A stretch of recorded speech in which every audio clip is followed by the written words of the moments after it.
How you guys doing?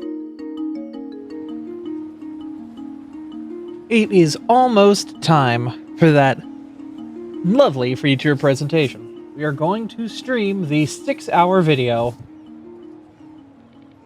I hope we all are ready. We're also going to play some cities in the background. You know, do a little multitasking. Hanging out with y'all. But I hope you like the music, because it's not going to stick around. We are listening to this video. Our ears will be invested. Our eyes will be in the corner. But we'll be playing cities as well, because I am fucking addicted. I've already got 33 hours, and I'm determined to get to 40.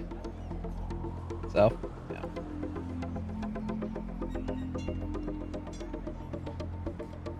Anyway, I hope y'all are doing well. Let's get to Ottertown.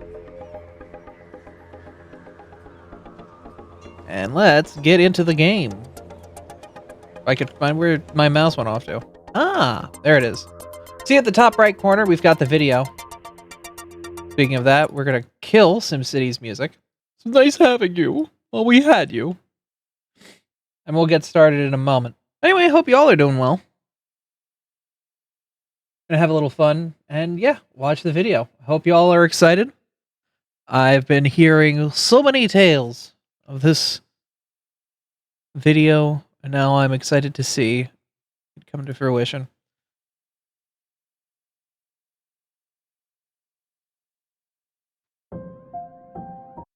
Also, yeah, Fred is a really cool streamer, and definitely big shout outs to like Fred. To like definitely go I'm gonna shout out Frederick. Let's give a shout out to the person who created this video. Yeah. If you're not following Fred, they're the creator of this video. Give them some love. They're fantastic. But let's get started. We'll start ingesting this 6-hour buffet of information. And yeah, we'll see who joins in and wants to learn some information about EVE Online while we play Cities Skylines 2. And hopefully the thing actually updates with like our name and whatnot.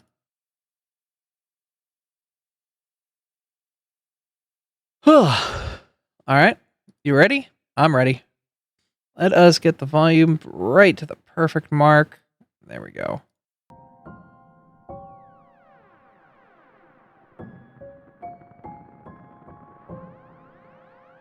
Presentation, man, is always on point. I'm always amazed at how these...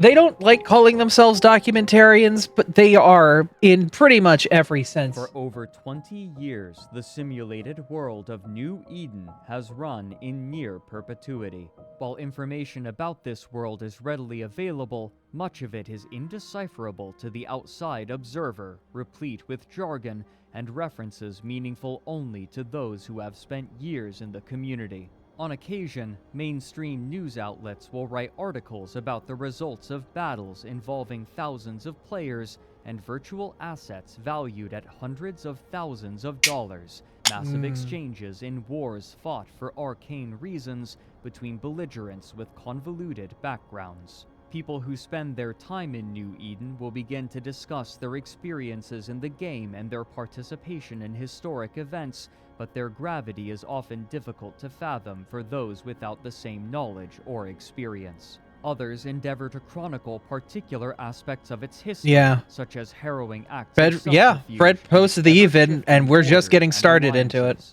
Many who hear about this world agree that, while fascinating, they would never attempt to join it themselves, citing its complexity and depth. And so, for most, a single question remains: what is EVE Online? There it is. The question that we will ask ourselves today: what the hell is EVE Online? Fred is a fantastic streamer, by the way, if you do not follow them.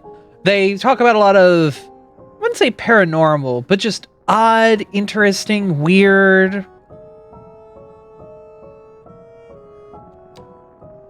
Making sure the game isn't giving me anything.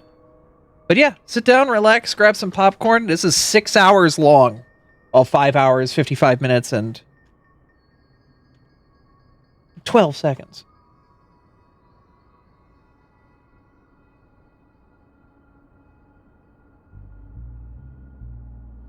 I love those old setups. I had something like that back in the 90s. During the early 1990s, software developers were exploring the possibilities of the internet, a relatively new invention at the time. Interactive online spaces such as multi-user dungeons and forums were shared by millions of people, but it was clear to everyone using and creating these spaces that there was much more potential. Muds, Technology yeah. was rapidly improving and changing, and developers had to make certain that their creations could keep pace. Even more difficult, however, was balancing the ever-changing needs and desires of users with the services being created. As personal computers became more widespread and their rendering capabilities increased, developers grew more and more interested in simulated, three-dimensional environments shared over the internet as the natural progression of forums. And of these developers, there were few as ambitious as the Icelandic company Oz Interactive and their creation, Oz Virtual. During the preceding decades, cyberpunk novelists had envisaged immersive, multi-sensory virtual experiences enabled by powerful computers networked with one another, and software developers had used these stories as inspiration to create worldwide web browsers that allowed users to explore websites in 3 dimensions, utilizing a coding language called the Virtual Reality Markup Language. That's kind of crazy. As opposed to the Hypertext Markup Language, or HTML.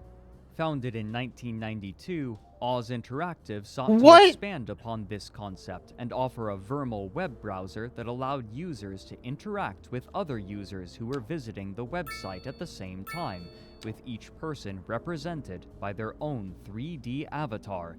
That sounds so ridiculous, but what? A remarkable progression for the time. However, their location made development difficult. Iceland's internet was connected to the rest of the world by a single modem, and the country would turn off this modem during the night when few people were using it.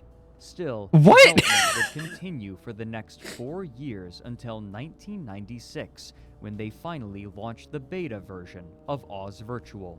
Soon, other companies began forming partnerships with Oz Interactive, including Time Warner, Ericsson, the Van Gogh Museum, and Atlantic Records, to create bespoke worlds within Oz Virtual for them. How is this the first time I've ever heard of this? With Oz Interactive to recreate a New York nightclub in Oz Virtual, then utilize a motion capture system on the performers at the club to host a party in both the real and virtual. We live on a rock, what do you expect? I guess. However, the company soon realized that the concept of Oz Virtual, like many others of its ilk, was a product developed too early for the market, and a small group of developers and artists, as well as a single historian, left Oz Interactive to found their own company in 1997, which they named Crowd Control Productions, or as it is commonly abbreviated, CCP.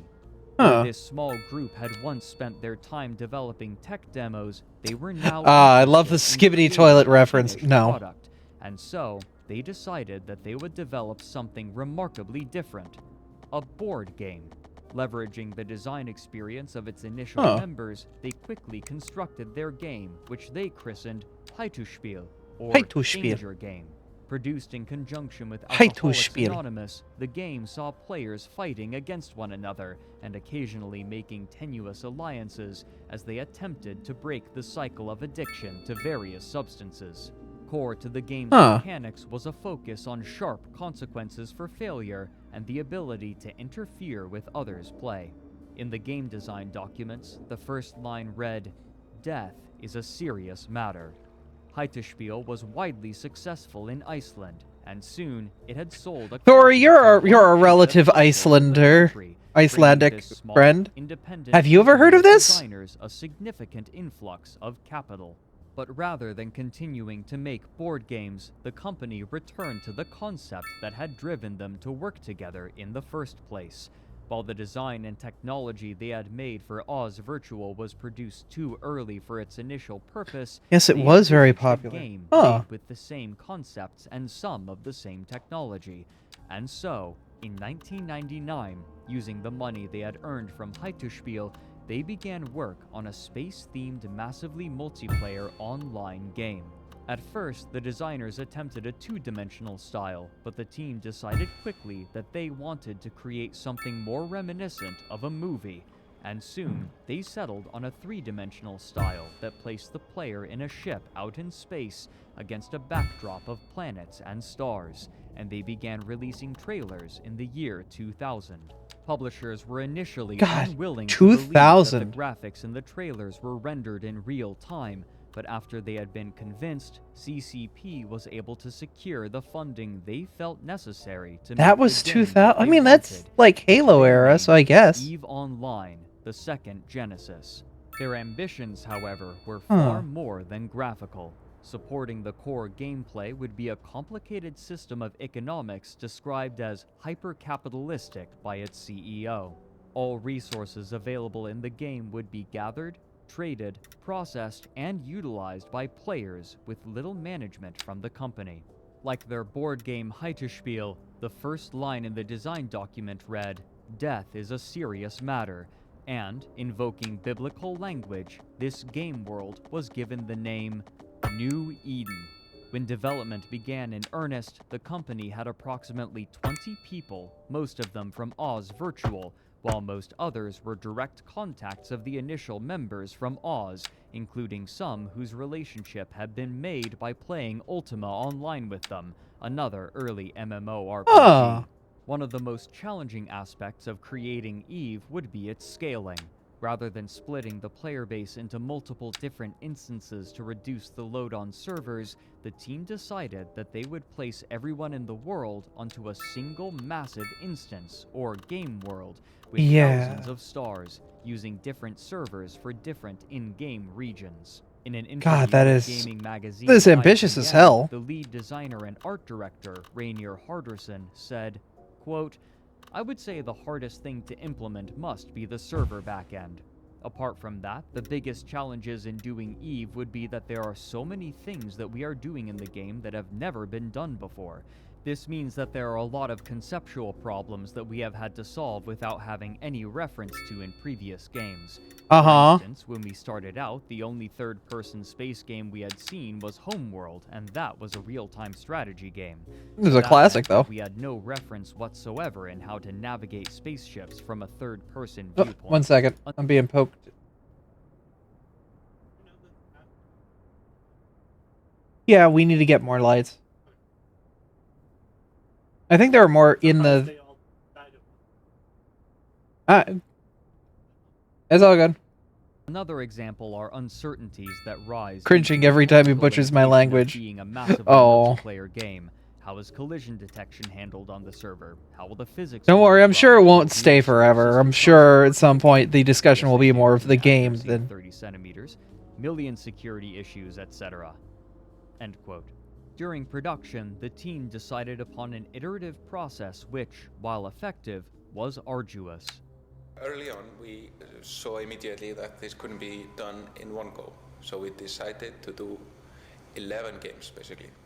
11? We would do EVE 11 times over, each version progressively moving forward to the main goal, but not try to do EVE in one step. So the first step was very simple, just get the basic client-server architecture up and running, and then we moved over to having a 3D client, and then we added all the content which had been created, and then we sort of added on and on.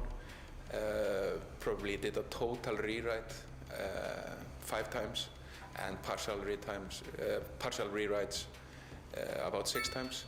And Oh for my each God. rewrite we did, there were always some components which were good enough to make it across the rewrites. But the first 5 versions were almost rewrites from complete scratch. God, that's Still, crazy. The developers determined that they would be able to overcome this and every other challenge in due course and with time to spare. Their confidence, however, would prove misplaced. At I first, mean, the team yeah. of CCP believed that they could deliver the game in late 2001 or early 2002, but as the date approached, the conclusion quickly became that they would need twice as much time to complete the first iteration of EVE.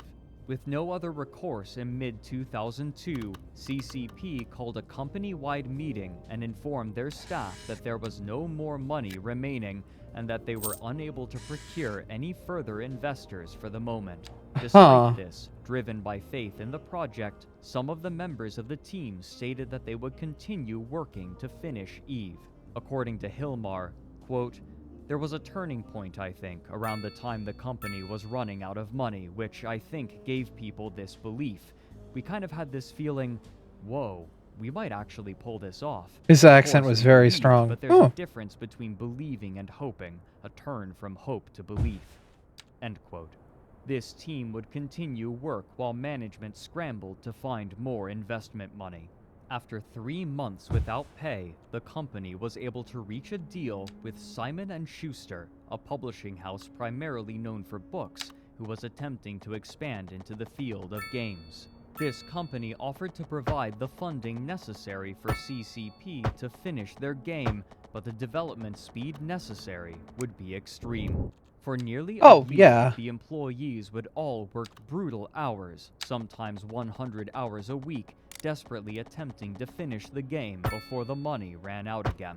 It was during this period that a small cadre of players were able to test a limited version of the game for the first time. For many, the concept of EVE and its simulated world of New Eden were a dream made manifest. While EVE promised many possibilities, there was no prescribed definition for success, leaving players to define success and failure for themselves. Eager to explore this sandbox, space game enthusiasts congregated online to have a chance at testing the game early. Game development is often divided into 3 phases: an alpha stage, where the developers are still experimenting with mechanics and features, a beta stage, where the game's core mechanics have been determined and the developers are seeking to refine their game, and a final release to the general public. Some studios allow and encourage prospective players to have access to the game during the alpha and beta stages to test features and search for bugs in order to, theoretically, have a more polished release, and this practice is especially common for space games, whose players are particularly enthusiastic, often spending significant amounts of both time and money on their hobby. The space game enthusiasts found a system ripe for exploration and experimentation. The first and most important aspect of each ship was its hull, which conferred different benefits depending on its size and specialization. Among myriad other smaller factors, each hull also had its own capacitor, which, like mana or stamina in other games, would be depleted as the ship performed actions, such as firing weapons, repairing allies, or mining asteroids. But in order to perform these actions, the ships had to be equipped with components, and each hull had a certain number of slots for these components, which were divided into 3 types: high-power slots, mid-power slots, and low-power slots. The high-power slots were typically where the most defining parts of a ship were located.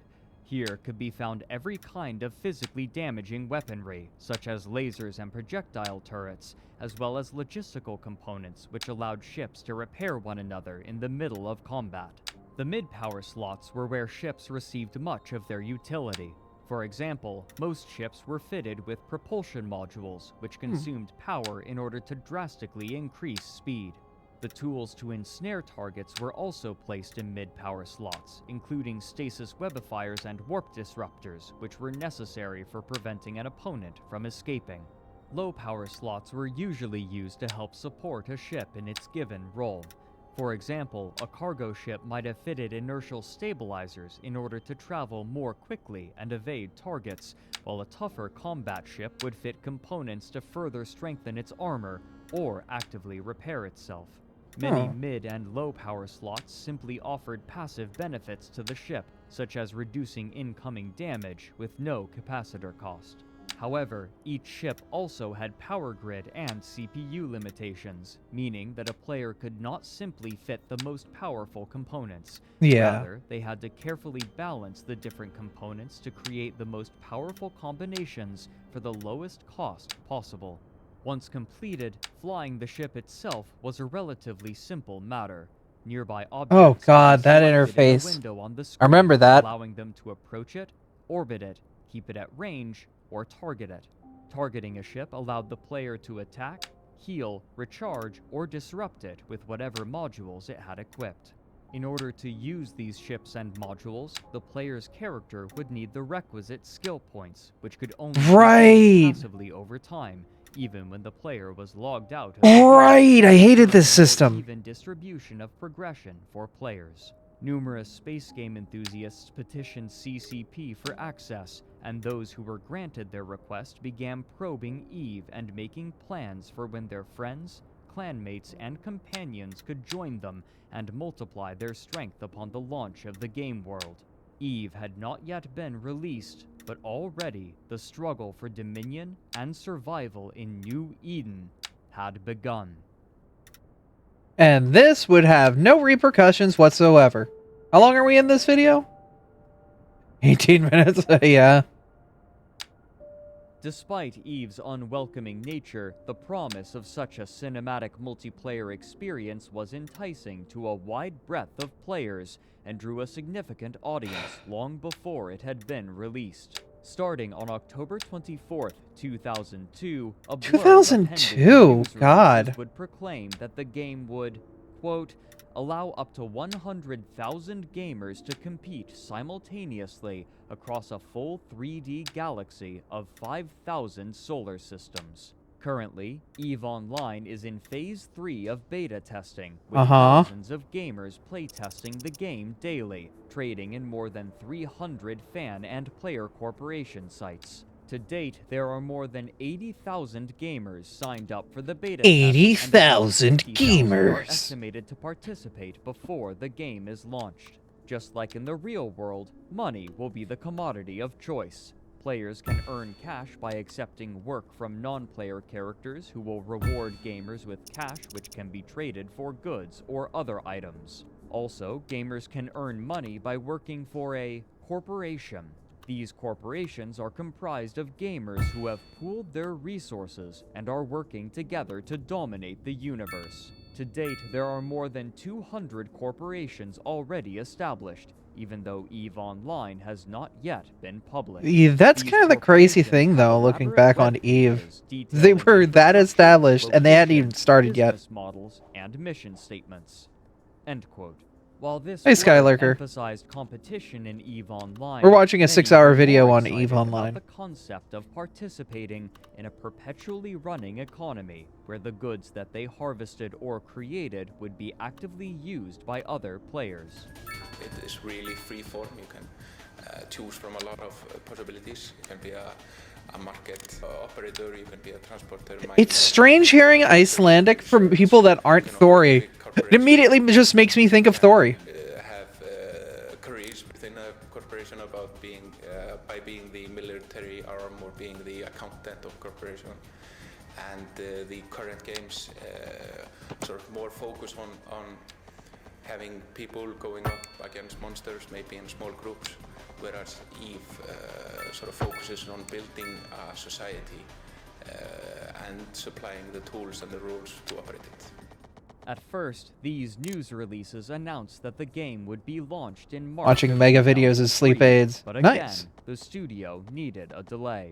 In a press release, the art director Rainier Harderson stated that, quote, "We have always stood firm on the commitment to release EVE only when we felt it was time.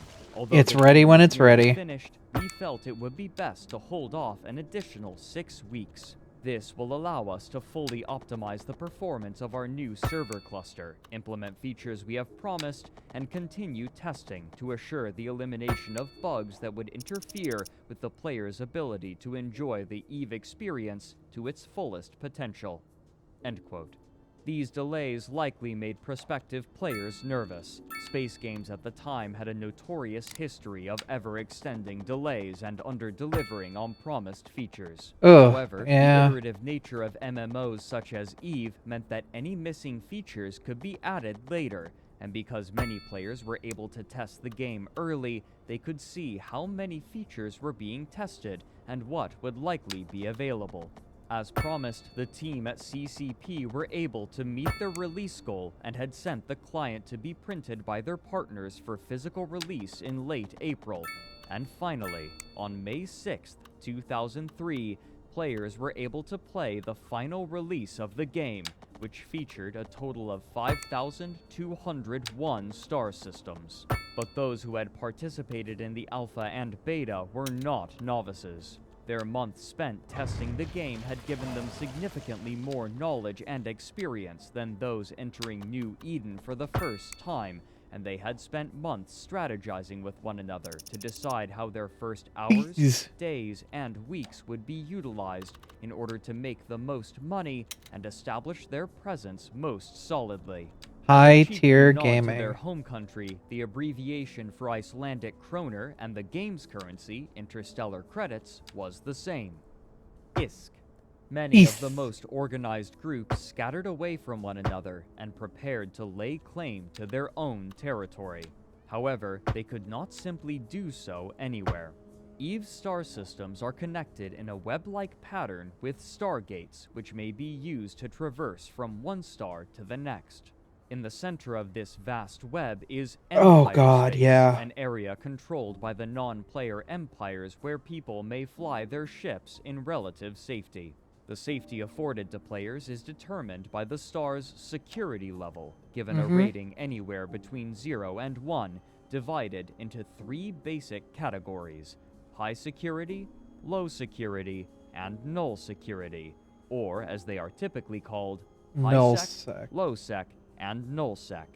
In high security space, the Empire police forces, named Concord, would intervene in any aggression between players, affording some level of safety in these areas. In contrast, aggression would not summon protection in low security space, but the offending players would be granted a suspect status that would make them a target both for players and Empire forces. However, for the groups looking to establish their own presence in space, the most tantalizing area was nullsec, surrounding Empire space in a large ring.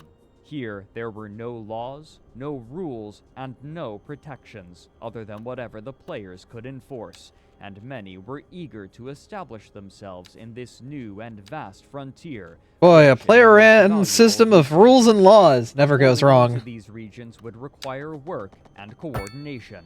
And so, the corporations that had organized before the release of the game began to establish themselves in particular regions of space that they found enticing. The factors involved in these choices varied from proximity to Empire space to what resources were available. First, though, the corporations would require ships, and to buy and equip these ships, they would need resources and money. While the EVE developers wanted to provide a world where the trade of goods was managed almost entirely by players, they realized that in the early stages of the game, no player economy would be established yet, and so they allowed non-player characters to buy and sell some of these commodities in order to stimulate the player economy. This provided an early revenue stream to players. God, that old UI. Oh God, that UI. Amounts of capital during this crucial early stage. This plan was based around the daily server downtime, which occurred at 11 a.m. UTC. Andrew Groen detailed what he called the merchant races in his seminal work on the history of New Eden named Empires of Eve. Quote, "Back in the earliest days of EVE, one of the best ways to make money was by buying and selling commodities in different markets across the game. Later, EVE would place all of its emphasis on a player-controlled market, but in the early days, players could buy items and wares from characters in stations all over the game and then sell them elsewhere. What resulted was a daily series of early morning races along the most profitable trade routes. Merchants would log in as quickly as possible after the server came back online from the daily maintenance shutdown and fly down the trade routes to the most profitable destinations. End Huh. quote. Trading was far from the only profession that players were looking to exploit. The factories required to build ships in EVE were a limited resource, and so, upon the release of the game, players scrambled to buy these factories as quickly as possible. However, there was an issue. Due to its worldwide release, players in the UK were able to purchase the physical copies of the game before anyone else, and therefore they could buy the factories much earlier than anywhere in the world. These buyers were more than just hopeful industrialists. Many of the factories had been purchased by real estate speculators, hoping to sell these factories for a higher price. with no Real intention of estate constructing. speculation. God damn. To early player Ramin Shahrazad, quote, "Within days of the retail launch, all factories had been bought up and idled by speculators who were charging $300 to $400 per factory. Jesus. Without any way of knowing if they really owned the factory or not." End quote. If speculators were idling the factories, then that meant fewer ships, restricting players from accessing the core mechanics of the game. This illustrated two challenges that the developers of EVE now faced: managing a complicated economy to keep the game fun and interesting, and struggling against the black market. Black market economies for MMOs like EVE are not only common, but inevitable. While developers typically will include clauses in their terms of service that stipulate against it, players are usually undeterred from trading in-game assets for real-world currency. Oh, yeah. And the consequences for doing so only tend to involve an easily circumvented ban, which Yeah. is only implemented if they're caught. And so, many of the factories intended to fabricate ships for players remained dormant upon the release of the game. But this was far from the only problem that new players faced. Those who purchased EVE Online with little foreknowledge were met with a game full of promise, yet strangely empty. Played primarily through various menus, it was difficult for new players to decipher what their next steps would be. What's more, the game world was almost preposterously massive, especially for the time, and players were spread thinly across New Eden. But Yeah. according to Hilmar Pettersson in an interview for Down the Rabbit Hole, this was in part by design.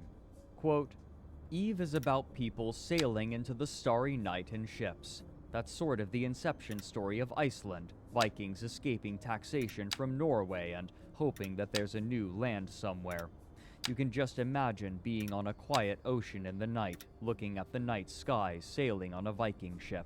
EVE definitely has those kinds of feelings. You can look up and see the Milky Way. And so, the inception of the game and the country are not far apart. Iceland is this place that really wants to kill you. You get the very distinct feeling of that when you're a child. Thori, we need verification. Does Iceland want to kill you? Freezing gale winds unpredictably any month of the year.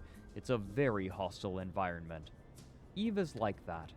It Good. has the toughest environment, but to some extent, the nicest people. People in Iceland are nice because we've been forced to learn how to cooperate, because the people who didn't cooperate are already frozen to the ground. EVE is kind of like that. It forces you to cooperate with others because alone you can't really achieve your full potential in EVE. It pushes you to connect with others. There are aspects of the game that almost intentionally make you feel lonely when you're alone. And that creates the foundation of the friendship machine, as we call it, this forced cooperation due to the hostileness of the environment and, later on, other players. That has created a very strong bond between people that play together in the game. And I mean, if it works. this forced cooperation manifested as new players quickly gathering together for safety in this alien game world. While numerous small corporations endeavored to eventually take and hold nullsec territory, it was much easier in this Fred early hopes you're enjoying stage the for video. players to base I their honestly am. operations in Empire It's space really cool and because interact Thori, who is a with native nullsec to gather valuable Icelander, resources from is these here unprotected giving systems, verification then to the return various Hall things, and and also sell or criticizing utilize Fred's what they gathered. inability But to with so pronounce many Icelandic players words. traveling through Yeah. nullsec, a clear method of generating profit emerged, one that played into the fantasies of many science fiction enthusiasts. Piracy. Traveling Good old together in space small pirates. bands, pirates began roving the common lanes that miners and traders would take from Empire space through nullsec, seeking quarries. To do so, pirates would designate one or more of their group members to act as a tackler, tasked with ensnaring their target, and to do so, they would outfit their ship with specific modules. First was the stasis webifier, which, when applied to a target, would reduce their speed, making it nearly impossible to evade weapons fire. Yep. Second, and most important in a pirate's arsenal, was the warp disruptor, which, Can't true let to 'em its escape. name, would prevent a ship from entering faster than light travel and escaping. Both of these components would be placed in the mid-power slots, making the tackler more vulnerable than its compatriots, and so it would rely upon its allies while engaging a target. This, however, would often be unnecessary, as traders and miners were frequently unfamiliar with combat, making them easy prey. To counteract this, these more peaceful players would chart new routes and learn tricks to evade pirates, initiating an ever-evolving game of cat and mouse. An early player named Nightfreeze recounted their experience on their first trading run, shipping goods that they had bought with weeks' worth of ISK. Quote, Oh, At God. the time, I naively believed that any security rating above 0.0 would be safe because nobody would be ballsy enough to dare provoke the wrath of the 5-0 in space.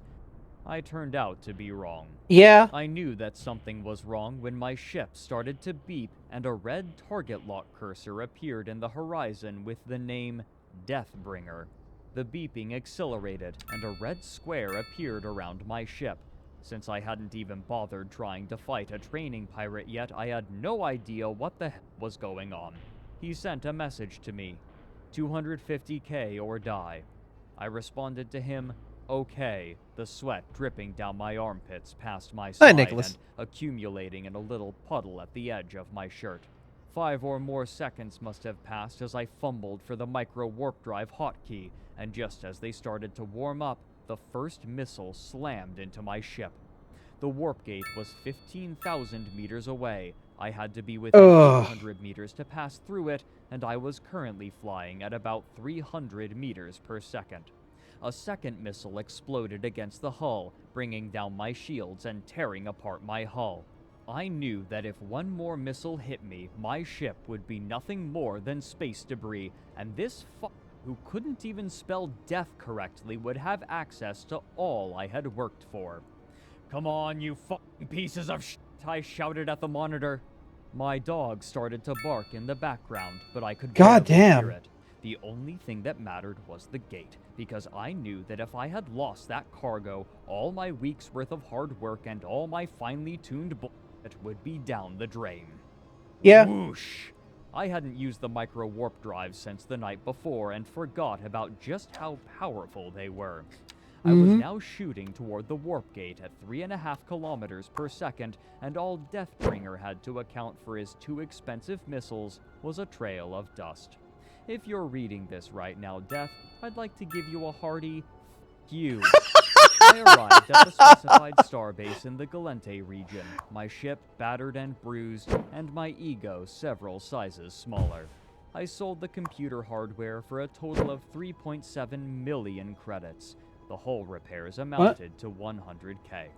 I felt my heart with my left hand. It was still pulsing rapidly, and the realization that I had netted 600,000 credits in 25 minutes, along with a healthy dose of action, sent it shooting up even further. I did several more trade routes that morning, and by 9 a.m., my credit count read 5,780,000 credits. God damn. End quote. Yep, Frederick No matter Knudsen. what tricks were discovered, however, piracy remained a lucrative trade due to the heavy traffic in the lanes used to haul ore. Because of the distances involved in transporting ore from Nullsec to Empire space and little safe way to store it during the process, a mining operation would often consist of one mining ship to pull the ore from the asteroids and 5 or more transport ships to haul it back to Empire space, all of which were easy targets. Soon, piracy was lucrative enough for the first pirate gangs to lay claim to territory in Nullsec. Outfitted with various combat ships, they moved into the most valuable star systems, seeking flighty mining and transport ships. On occasion, groups of pirates would find trade routes frequented by the more economy-minded players and perform one of the most feared and most obnoxious practices to those in Empire space: a gate camp. Essential for transit between systems, stargates also acted as choke points for players to exploit, as there only ever is one linking two systems together, and so, pirates would often wait at these combined ingress and egress points in low security space, waiting for unsuspecting players to appear Oh, and the city goes destroying well. their ship, sometimes before they could even load the new system. Eventually, CCP were forced to add auto turrets onto stargates to prevent routes from being blockaded for long stretches of time. In the months following the release of the game, CCP was also able to address the issue of those who had bought factories for resale by a relatively simple method.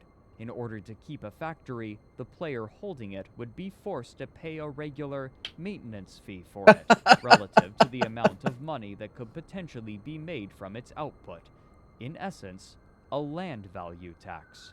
Just as in the real world, this made the factories a significant financial burden to speculators who weren't using them, leveraging the speculators to either begin producing ships or sell the factories to someone who would. In short order, the factories were serving their intended purpose. The game hadn't even been live for 3 months, and already CCP was being forced to adjust their game to contend with the space game enthusiasts, notorious for exploiting any system that they could as a part of their fun, while simultaneously attempting to complete the systems that they had intended for the game, and these new systems promised to create even more unforeseen and perhaps unmanageable problems. Calling it fun almost seems like a stretch at times with some of these systems.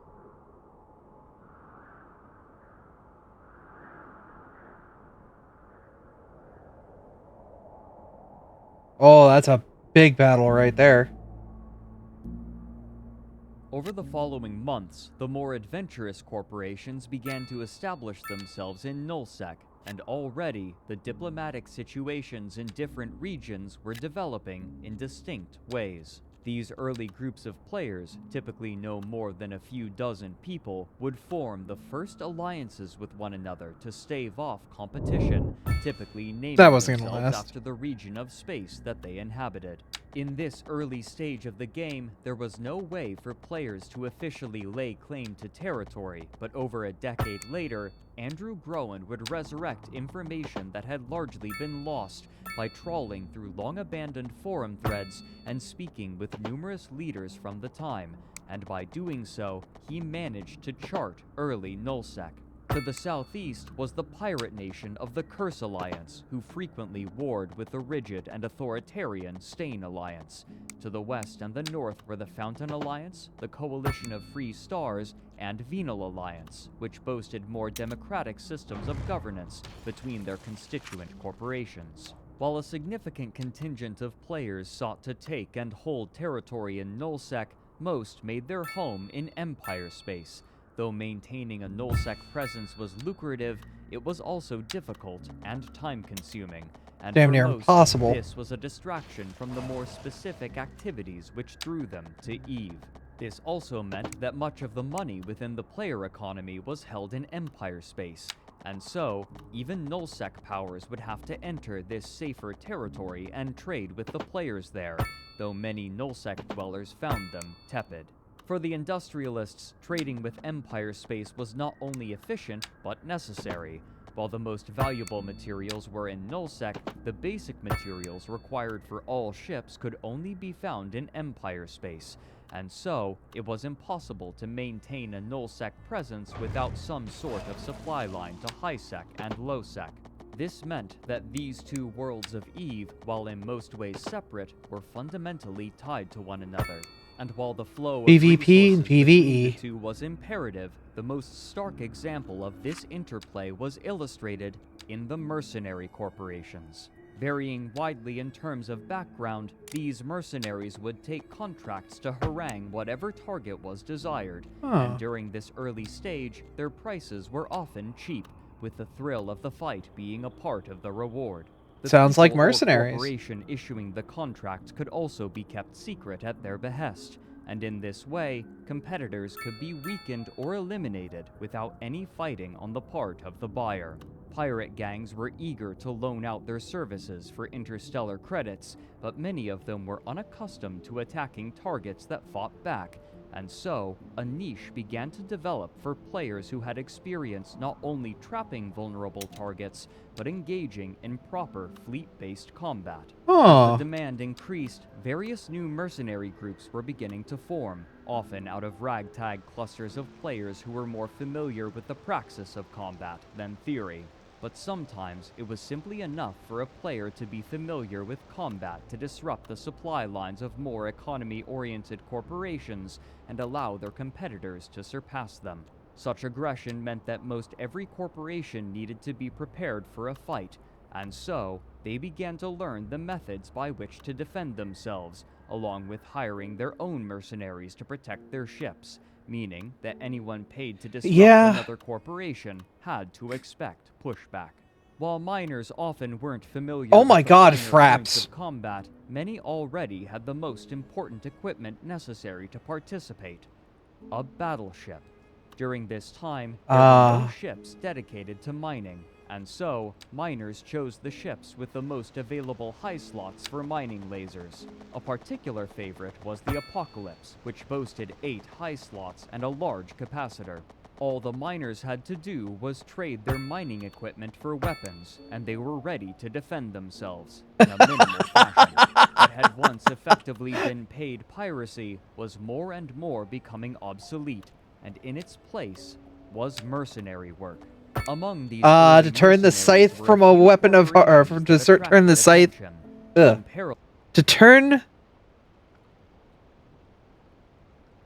to turn a scythe from a weapon of, from a tool for farming into a weapon of war. Trying to remember the adage. Or Mu, who had become infamous after their Pasari that shut down trade in the north for weeks. But there were a few smaller corporations that were beginning to gain a reputation. Yeah, you're right. Namely, Body Count Inc. This group, led by the charismatic Celine, was one of the first to dedicate all of their corporation's time to handling mercenary contracts, and while they accepted paltry sums to begin, their fees grew as both the demand for mercenaries and the demand for Body Count Inc. increased. But as mercenary corporations fought one another, there was a surprising effect. Since warfare never resulted in the permanent deaths of any of the players, it was possible to fight against particular enemies repeatedly, and as they did, they grew familiar with one another, especially those who could fight exceptionally well. Such exemplary pilots would sometimes impress their enemies so much that they would be invited to join those they had fought. And so, a core tenet of EVE Online was discovered. In the words of Celine, quote, "The best way to recruit people is by shooting them." And so, the best pilots in the game began to conglomerate into groups and charge hefty prices for their services, prices that corporations were more than willing to pay in this key moment in the history of the economy of EVE. During the production of the game, one of the envisioned roles in EVE Online was that of a trader, traveling from location to location in order to find places to buy goods low and sell high based on an asymmetry of information. Players would only be able to see the goods on offer in their current region, and then they would have to travel to the station where the good was being sold. But as players traded with one another and the player economy began to establish itself, the need for a centralized hub of commerce grew. In order to maximize visibility and convenience, many chose one particular system from which to base their trade: Uli. Uli was a natural choice, given that it was a high-security system with the maximum value of 1, meaning that trading there was remarkably safe. But more importantly, it resided at the precise center of Empire space, making a trip to Uli a reasonable distance, no matter where a player was. Soon, all manner of players were traveling to Uli in order to buy and sell goods, and almost anything could be purchased there. This posed a problem. So many players in a system taxed the game servers heavily, and if too many people began to use Uli as a trade hub, then the servers would be unable to accommodate them.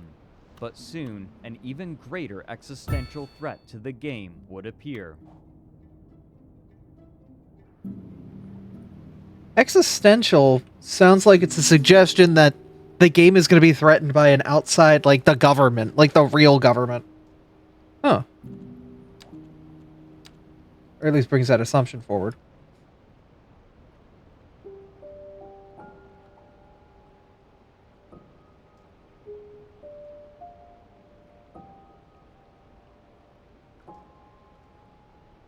The IRS. Toward the end of 2003, the deal that CCP had made with its publishing companies was concluding, but Simon & Schuster had no intention of renewing the deal, and so they reached an agreement that would return the publishing rights to the game developer. And while they had no infrastructure or connections to print physical copies of the game, CCP had another plan. On December 3rd, 2003, CCP made an announcement on their website. Quote, CCP, the developer of the highly acclaimed MMORPG title EVE Online, announced today that it has regained the publishing rights for the title worldwide and will start distributing it as a direct download from the internet. We are very pleased to be in a position where we can contribute equally to both development and publishing, says Ivor Christiansen, CEO of CCP. We have reached an agreement with Simon & Schuster Incorporated and Vivendi International regarding Canada and North America, as well as with Crucial Limited for Europe. We expect the downloadable version to increase global sales sharply. Our player base has been growing steadily since the launch of EVE Online in May. Our game servers are in good shape, and we are technically ready for much faster growth now, says Hilmar V. Pedersen, CCP Technically ready. Technical Officer. The player community is a great source of new ideas for the future development of the game. EVE Online is an evolving, living game, and we can't wait to see how the players will react to some of the new stuff we will be adding in the future. End quote. But this optimism was undermined by the problems that Uli now presented. As mentioned previously, the game's server architecture was designed so that each region in the game world was managed by a different server. However, the newest processors at the time proved to be suboptimal for CCP's purposes, and so, even the latest CPU technologies wouldn't help to bolster their servers for the influx of players, specifically the growing population in Uli. Theoretically, this could have been solved by changing the regions that each server managed and perhaps utilizing a specific server for Uli, but with the volume of players that Uli threatened to host, not even a dedicated server for that star system would be enough. What's more, players were beginning to discover exploits that threatened their faith in the game to function as it was intended. On March 3rd, 2004, a corporation named Zombies Inc. descended upon Uli with a single Apocalypse battleship and a bevy of dedicated logistics ships, parking themselves near a Stargate, approximately where players would arrive when entering the system or approaching the gate to leave. The Apocalypse was equipped with a special kind of... So this is a 6-hour video on the history of EVE Online. We are in the 50-minute mark. Weapon. A smart bomb. When activated, this niche weapon would deal massive damage to everything within a certain distance of the user, whether ally or enemy. As soon as ships appeared, the pilot of the Apocalypse activated his smart bombs, and his targets were instantly destroyed. As Uli was a system with a 1.0 security rating, Concord appeared almost instantly in order to destroy the offending player, but as soon as they did, the logistics ships began repairing it from just outside of the radius of the smart bombs as Concord ships approached and were destroyed in the successive blasts. Now, Oh my god. not only were hapless players being destroyed in Uli, but so were the game's NPC police. While Concord attacked the Apocalypse battleship, the logistics ships were entirely ignored. This was due to an oversight that Zombies Inc. had discovered. While attacking another ship in Empire space would grant the player a wanted status and summon the police, repairing another ship would not, even if the player receiving the repairs was wanted. Having estimated the damage output of Concord's ships, Zombies Inc. had brought just enough logistics capability to outpace the damage that Concord could deal, making the Apocalypse practically invulnerable. Any That's players crazy. attempting to intervene by attacking the logistics ships would, in turn, be destroyed by Concord, since, by the game's definition, they were innocent. Oh my And so, god. they were able to continue their slaughter in Uli for an unrecorded period of time. Victims of Zombies Inc. went to the forums to complain, and soon, even those who hadn't encountered the small fleet were complaining to the developers that trade through Uli, and therefore in much of the game, had been brought to a halt due to an exploit. CCP's game masters contacted the perpetrators and instructed them to cease. Zombies Inc. declined. A post made to the forum by the game masters describes the incident in full. Quote, "As a lot of you are aware, a certain corp willingly exploited a fault in the game mechanics and managed to kill over 100 people in the supposedly secure Uli system last night. We have decreed that those who are the Goddamn. recipients of this heinous crime will be fully reimbursed for their loss. If you are one of those who lost your belongings and still haven't petitioned us, please do so and we will see to it that your possessions are returned to you. The exploiters have that's good, received at least. a ban for their efforts, and anyone thinking of following their example should be aware that the same fate awaits them. The GM team." End quote. While players Good on were 'em. in general glad to have the Uli system cleared, this set a new precedent. With pompous rhetoric, the game masters declared that they would not allow players to bend the rules farther than CCP dictated, but how much was too much was left unspecified.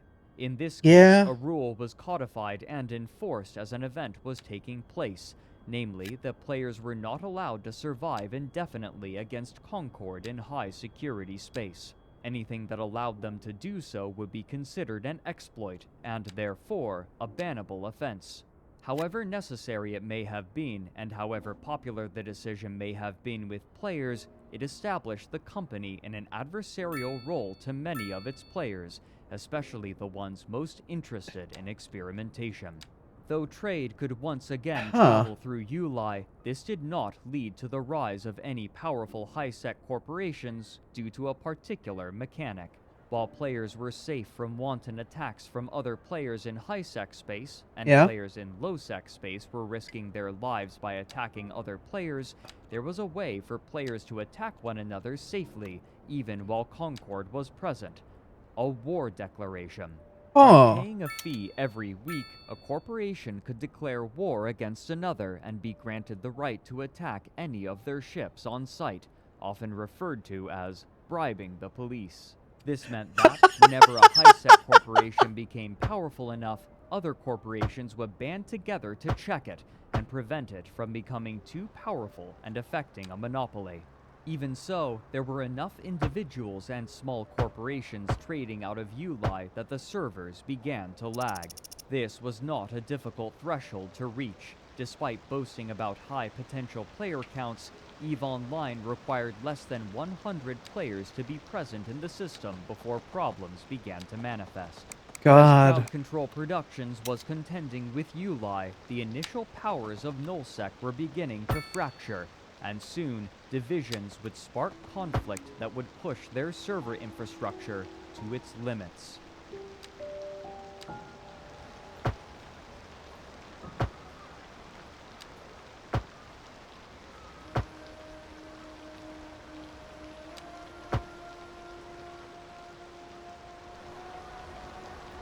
To the north, bad blood born from the early wars over sovereignty was beginning to heat. Due to the global nature of the game, CCP realized that implementing a fair method of territory control would require something more complicated than a simple attack and hold method. Otherwise, a corporation could simply attack another group's territory during their off hours, and then a counterattack could be launched, enacting a never-ending back and forth which would discourage any sort of decisive conflict. Therefore, they designed the reinforcement system. In order to capture a starbase, a faction would have to attack it twice. The first time, they would simply be able to reduce its hull to 25%. Upon reaching this number, the starbase would enter reinforcement mode, during which it could not be damaged for a length of time contingent upon the amount of strontium fuel with which it had been equipped, with more strontium meaning a longer reinforcement period. Most importantly, since strontium gradually was depleted, the amount could be manipulated in order to bring the starbase out of reinforcement mode during active hours for the defending alliance. In this way, holding starbases was feasible without always having players online. But these stations were more than just static buildings.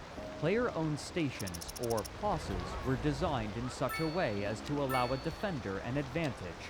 Most immediately, a station could be equipped with automatic weapons that required no player input, adding firepower to any defensive endeavor. Even unequipped, however, the station still boasted a wide shield which could only be passed if the player had the correct password. While the station could be attacked from the outside, any ship within the shield could not.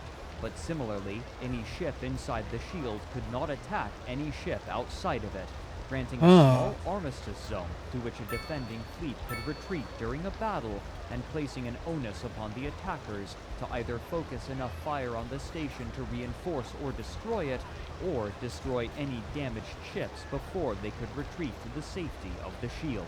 Extra ships could be stored inside of these stations as well, allowing players to re-equip themselves for combat if they lost their ship.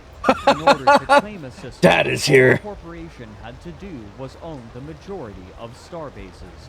Now was a key time to claim and capture territory before anyone else could lay their own claims and force their opponents to wrest control for them, as while a starbase is being constructed, it is extremely vulnerable. Mercenary Coalition even posted a video to the forums of the time they were hired exclusively to stand as bodyguards for an infant starbase, which they affectionately referred to as an egg. Once claimed, the owning faction could place an outpost in the system, a significant boom. As opposed to POSs, outposts were indestructible, making goods stored there much safer, but they also acted as places where goods could be listed for sale. Anything bought or sold there, or any minerals refined there, would be taxed, with the money being placed in the bank account of the corporation. Taking territory now, before other alliances could place their starbases and claim control over systems, was vital, and it would lead to a war that the servers of EVE Online could scarcely handle. The opening engagement of this first large-scale war of EVE Online was described by Andrew Groen in Empires of EVE. Quote, "Both sides opened fire, unleashing a stream of missiles, railguns, and laser munitions, the sheer number of which had never been seen before in New Eden. With nearly 300 people in the battle, the EVE servers strained under the weight of this enormous cataclysm, and strange things began to happen. Missiles disappeared out of thin air, ships exploded seemingly without having been touched, pilots were kicked offline without warning, then reappeared in a different part of the solar system and in a different ship." End quote. Such conditions were unfavorable for either side, and fleet commanders eventually learned to ration their pilots and limit the size of engagements in order to manage lag and prevent battles from escalating beyond the capacities of the servers, a frustrating yet necessary decision. But Nullsec wasn't the only place where these limitations were manifesting. For months, the central economic system of Uli in Empire space had been growing, and as it did, the servers were struggling. Crowd Control Productions had little ability to control the movements and actions of the people operating in Nullsec, but in Empire Space, they had far more options, and here they took drastic action. Uli was a popular trading hub due to its centralized location, which boasted safe passage from all corners of space, and so the company took the simplest option. They severed most of the connections. In short order, the traders had scattered. Without a central hub, trade quickly was redistributed into quadrants of Empire Space, loosely based in the 4 different NPC empires, further destabilizing a market that already was facing the destabilization of vital resources from Nullsec due to a war raging in the north. Without the relatively safe routes through Uli, Empire Space was severed in 2 by low-security choke points through which traders had to travel, choke points that could easily be exploited by pirates, further segmenting the economy. But soon, a new strain would be placed on the servers. In early 2004, the main competition for EVE Online, Earth and Beyond, was ending. EVE had already enticed many of its players away in the beta stages of its game, and now, as Earth and Beyond was closing its servers, a sizable portion of its players were migrating to EVE Online. While CCP's digital distribution method was a gamble at the time, this is like 14 and WoW. Take over 24 hours to download the game with contemporary internet speeds, it meant that those moving from Earth and Beyond to EVE Online could easily download the client for the game and join relatively quickly, attracting a massive influx of players. Recognizing how many new people were joining, and also recognizing how impenetrable their game was, CCP set to work making their game as inviting as possible for this flood of players. Working with IGN and GameSpy, they cheekily offered what they called an upgrade for Earth and Beyond players to EVE Online, including a personal guided tour of the game. In a public release, they stated, quote, "The upgrade program will include a no-obligation free trial of EVE Online and a walkthrough of the game by a member of the EVE volunteer group.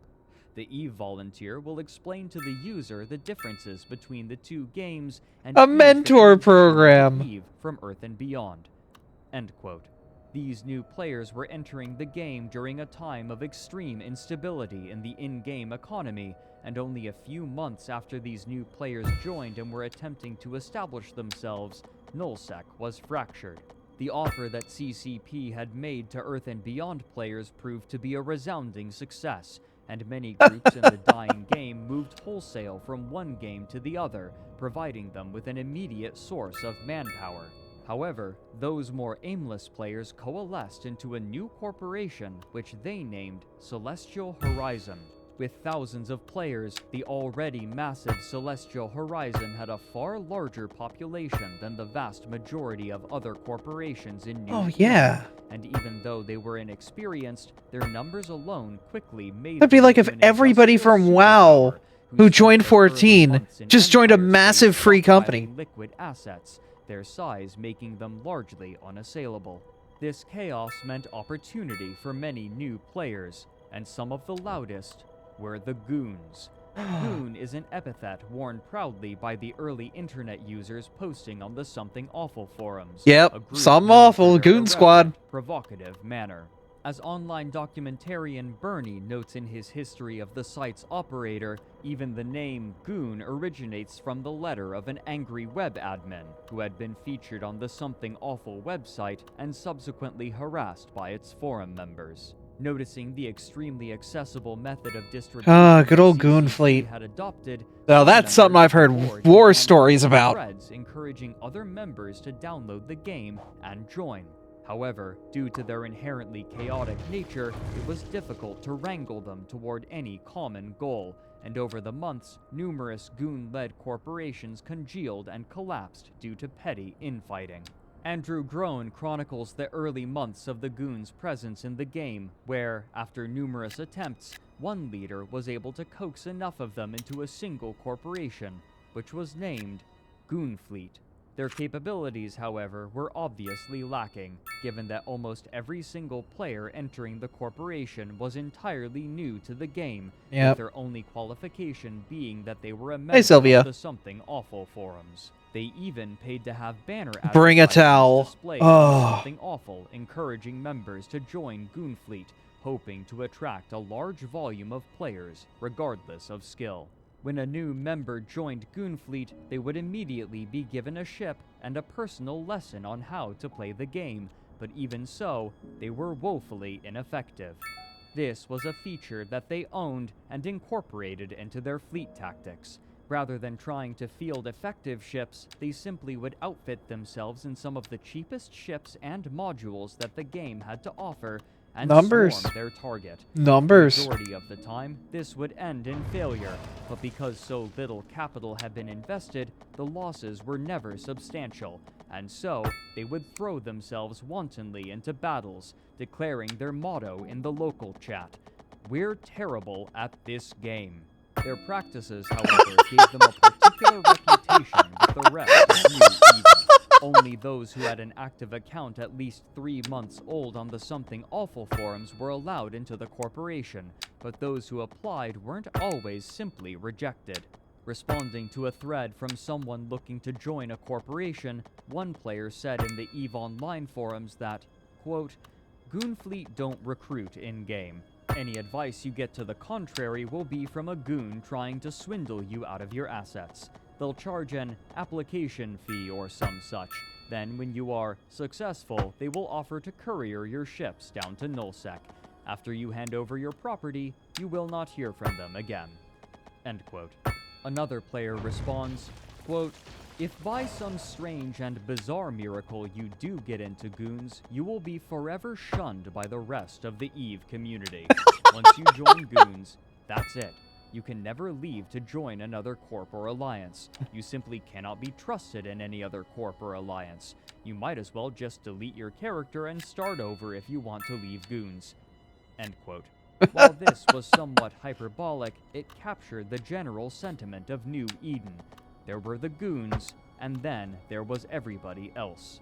While their money wasn't boycotted, few wanted much to do with them besides. God.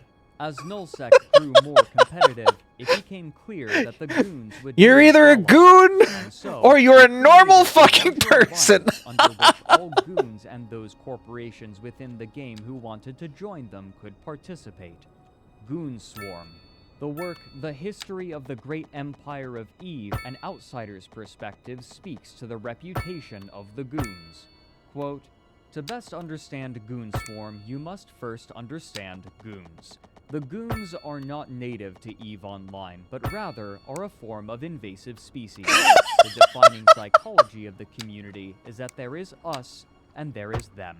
Non-members are inferior to members, and many Goons delight in the misery of non-members, or hubbies.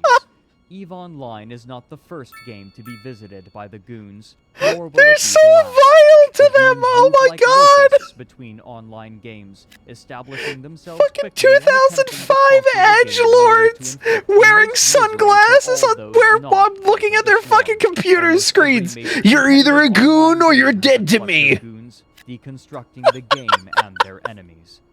End quote. Oh my These god. alliances that established themselves were taking advantage of the final period of time in which a new alliance could feasibly capture and hold territory for years to come, and the radical shifts in the fundamentals of the game would establish what would become the first great empires, bending their industrial might for control over weapons that could decide an entire battle with the press of a single button.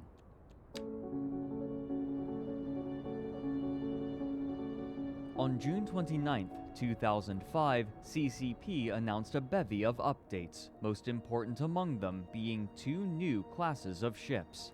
Dreadnoughts were a specialized class that wielded weaponry designed to attack the stations that had become vital for warfare. Controlling a station allowed the fighters of a defending or invading force to shelter in a safe hub from which they could launch their fleets, and dreadnoughts wielded the firepower to assault such bulky emplacements. Much God. larger than battleships, formerly the largest class of ship in the game, dreadnoughts could enter siege mode, which would render them entirely immobile but grant a significant firepower increase. Constructing a dreadnought, however, was a massive undertaking, requiring new starbase modules called capital ship assembly arrays. Rather than assembling the dreadnought in full, there were multiple parts, each of which had to be fabricated separately and then combined to create the completed dreadnought. In order to move the massive amount of materials required for such a ship, the second class that they announced was the freighter. Significantly larger than their older counterparts, these freighters were capable of moving materials on an unprecedented scale. But while they were typically well armored, they would still be obvious targets for pirates and saboteurs. The implication was clear. In order to project power and protect what territory they had, alliances now were forced to turn inward and leverage their economies into production. But the dreadnoughts were eclipsed half a year later with the release of ships that would dwarf all others. On December 16, 2005, CCP released an expansion entitled Red Moon Rising. This time, 3 new ship classes were released. The first was the Carrier, a massive ship that relied on clouds of fighters to perform combat for it, intended as support for a fleet of smaller ships. On the release page, CCP explained that, quote, "The Carrier is an affordable capital ship, and most major corporations are expected to fund and deploy at least one for their engagements." End quote. The second was the Mothership, a larger variant of the more affordable carriers. But these 2 new ship classes were eclipsed almost entirely by the ship that would come to be synonymous with the game, the Titan. The sheer immensity of a Titan was difficult for players to conceptualize when it was announced. For the first 2 years of the game, the largest ships were the battleships, whose volumes hovered between 450 and 500,000 cubic meters. The largest Titan, in contrast, was an utterly massive 155 million meters cubed, well over 300 times as large. The capabilities wielded by a Titan were commensurate with its size. The first key feature was the ability to open a jump bridge. While Titans were able to utilize the traditional Stargate network outside of HiSec, they also could be used to coordinate massive fleet movements. If another specialized ship could light a cynosural field, then the Titan could use it as a beacon and jump directly to its location, whether in the same system or not, bypassing the Stargate network entirely, as long as the stars were close enough. This meant although the Titan was a ponderous ship, it could still rapidly relocate with proper coordination, sometimes directly into a fight, suddenly shifting the balance of power. What's more, other ships could join the Titan in this jump, meaning that it could be used to move an entire fleet at once between stars. To just drop your army in the middle of a war. God. The Stargate network. But the more tantalizing capability of the Titan was the Doomsday device. While CCP was mum about the specific damage numbers, what was known was that a Doomsday device would inflict massive damage in a 500-kilometer radius, centered on a location of the Titan's choosing. What's more, the Titan would not even need to be present in the fight to launch the Doomsday. If another ship could light a cynosural field, then the Titan could fire its Doomsday through it, as long as it was still within the same star system. Many suspected that the first alliance to field a Titan would wield unprecedented power and become nigh unstoppable. Due to its area of effect, the power of a Doomsday scaled with the number of fighters on the battlefield, and over time, battles involving hundreds of players had become more and more common, further emphasizing the imminent importance and dominance of the Titan. Beyond these more immediately impressive features, the Titan also served as a mobile platform from which war could be prosecuted. Players who died could respawn inside of the Titan and take a new ship stored in its hangar to join the fight once again. Immediately hopping back into a fight is so powerful. Would be able to rejoin combat immediately, as long as supplies were available. But before their incredible might could be wielded, one would have to be built. Much like the dreadnoughts before them, the different parts of the carrier, mothership, and Titan would need to be constructed separately in different capital shipyards. Yeah, it's something that an Earth would need to run. Based in Empire space would have the But resources computers, or so capital one required person. for such a massive undertaking. And even if one did, they would have war declared upon them immediately, and their capital shipyards would be divested from them. But even in Nullsec, Andrew Groen notes that there were only 2 alliances who could feasibly produce the first Titan, and they so happened to have laid claim to territory immediately next to one another. The warlike band of brothers, who had earlier crushed the alliances in the north, and the overwhelmingly massive Ascendant Frontier, consisting of former players from Earth and beyond. Of these 2, Ascendant Frontier had the clear advantage. While skill and coordination could readily win a battle during this stage of the game, there was no way to outproduce a group with so many members. As Groen notes, quote, Ascendant Frontier was not focused on expansion or military endeavors as Band of Brothers was. Ascendant Frontier had come to own a huge swath of territory in the south, but its members' true passion was industry. Ascendant Frontier wanted to create a prosperous hub of trade and commerce in Nullsec. It was working, too. It was pumping out space stations, outposts, and capital ships at a rate many times faster than the next closest industrial powers of the era. End quote. That's a But to good accomplish sentiment. this feat, Would have they not overcome gonna a stand. new hurdle: espionage. While often neglected in the first few years of EVE Online, its role in the operation of large alliances had increased, as had its Espionage. Goddamn. notoriety after a particularly high-profile case. While most mercenary groups specialized in combat, another corporation, named the Guiding Hand Social Club, would instead perform contract work for clients looking to subvert their enemies. Sometime in late 2004 or early 2005, an anonymous client approached the Guiding Hand with a contract and a massive sum of ISK, hoping to buy their services to target Ubiqua Seraph, a large corporation of the time. They asked that Ubiqua Seraph's coffers be ransacked and their communal hangars emptied of ships, but the contractors would be allowed to keep all of what they pillaged. The only object that the client wanted was the corpse of the CEO, Mural. The leader of the Guiding Hand, Istvan Shogatsu, was similarly disinterested in the spoils, though he accepted these terms all the same. The Guiding Hand spent months infiltrating, earning positions of trust and authority. They were more successful than their client could have dreamed. Multiple members found themselves entrusted with much of the corporation's assets, and one agent, named Zemdal, found themselves as one of Mural's lieutenants. Istvan explained, quote, Arenis Zemdal is what we call a Valentine operative.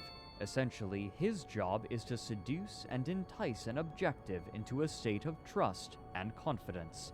As such, we'd call Mural's relationship to him moments before the strike endeared. End quote. On April 18th, 2005, the code They are was paid. sent to every agent. Nicole. Immediately, the corporation was drained of all of its liquid assets and much of its stores of supplies, and Zemdal collected the CEO's corpse along with a squad of Guiding Hand members who had rendezvoused to help deliver the killing blow. Istvan made a public announcement shortly after, with characteristic flair. Quote, Wow. "Greetings, everyone. It has been some time since I last stood behind a podium and made a public announcement, so you'll have to forgive me if I'm somewhat out of form. The reason I stand here before you is to announce that my mercenary outfit, the Guiding Hand Social Club, has completed its most ambitious contract to date.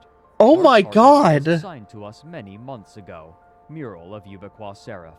Our task was to carry out that which the Guiding Hand Social Club has now become known for, to utterly demolish Mural and bring all who followed her to their knees in one fell swoop. For those many months we toiled, secreting our operatives among her ranks, steering her organization through a number of insidiously engineered events meant to engender trust and divert their Oh my attention from God. where it should have been. Early this morning, our hard work bore fruit. Executing a meticulously planned, thoroughly flawless concerto of simultaneous corp hangar heists, attacks in open space, and facility invasions, the Ubiquois Seraph came to know the wrath of the Guiding Hand Social Club firsthand. The result shatters any previous records for sheer scale of such an endeavor. Our net gain from this massive heist is roughly estimated at over 20 billion ISK. Total damages inflicted are estimated at close to 30 billion ISK. Thank you all for your time. End Oh quote. my God. This would be far from the final major act of the Guiding Hand Social Club, though they would be more covert from this point forward. This level of metagaming, however, wasn't shared by all people. Most role players, for example, would attempt to play the game as a character within the game world, but those who didn't roleplay often regarded them with derision and saw them as potential targets, either for ridicule or aggressive action. While discussing EVE Online for her podcast, This Game Changed My Life, Aoife Wilson posits that, quote, "The people you're talking to don't know that the talking part is a game too. You're going in, you're making friends, you're gaining their trust, you're spending a lot of time with them. They're being nice or whatever, and you know you're lying to them to the point of screwing them over." To which her co-host, Julia Hardy, replies, quote, "When you play a game, you are aware of what the structure and the rules of the game are because everyone's playing by the same rules. That's how you know it's a game. Yeah. But then, if someone comes in and completely changes all the rules, but no one else is aware of the new rules, then it just doesn't seem like a fair game." End quote. These early years began to establish the rules by which people would play EVE Online. Where other games of its ilk were played mostly within the game world, and this was generally respected by the other players, real-world duplicity was gradually becoming a normal and expected part of New Eden, whether the existing players wanted it or not. Many of the first capital ships were destroyed before even being completed, thanks to the spy networks and scouting work from rival corporations.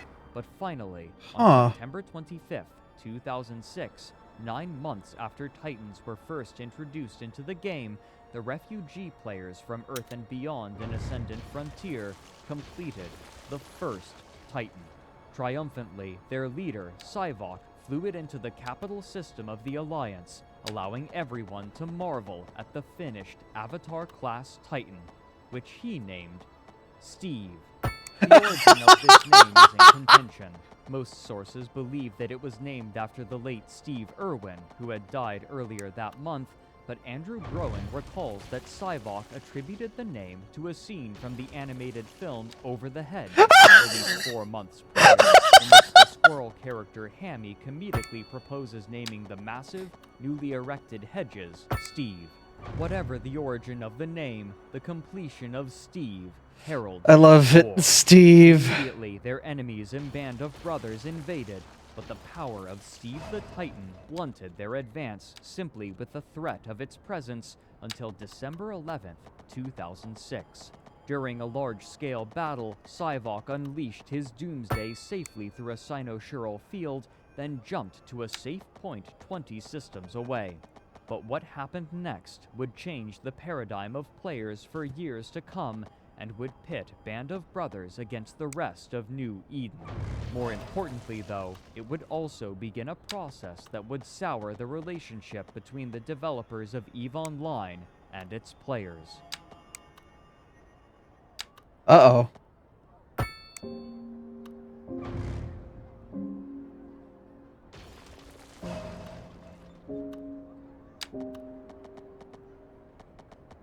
Game development in the early 2000s was significantly different than it would become 2 decades later. Developing a game typically took only a few years at most, and once a game was completed, it was common for the studio to immediately begin work on something new. MMOs were no exception. Most of them would run for a few years, then die as the player base moved on to play something else. this had already happened to EVE's main competition, Earth and Beyond, and the developers all expected that EVE would suffer the same fate eventually, as a matter of course. But as the game approached the 4th year of its lifetime, it seemed that it was only growing. CCP had created plans to continue adding features, and what's more, they were preparing to launch the game. Why are you all making... a massive new market, though China would have its own instance separate from the rest of the world. While this was good news for the company, many of the original developers were beginning to grow restless. They hadn't expected to work on EVE for more than a few years, and a number of them were looking forward to making something new. While CCP had plans for other projects within the EVE intellectual property, they were in need of new developers, and so they decided to hire some of their staff directly from their player base. In many ways, this was a logical decision. Hiring players meant that they were passionate and knowledgeable about the game, and they would be conscious of concepts and problems of which an outside hire might otherwise be ignorant. It also meant that they would need less training to learn about the intricacies of EVE. Besides technical know-how, these developers would typically continue to play even after being hired, which meant that they were passively listening to the information that flows through the undercurrent of New Eden in the form of word of mouth, rumors, and propaganda. In this way, they could adjust the servers quickly to anticipate battles that were about to take place and reduce the effects of lag, as well as gather information for balance changes faster than they otherwise would be able.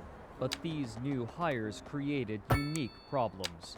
Those players willing and able to accept work at Crowd Control Productions were often among the most dedicated and active, and for many, EVE had become a significant part of their lives, deliberately altering their schedules so that they were able to add their firepower to important battles and assist their corporations and allies. Real friendships were frequently formed and broken due to in-game conflicts, while some were burned for in-game advantages. For these players, the boundaries between EVE Online and the real world were either blurry or non-existent.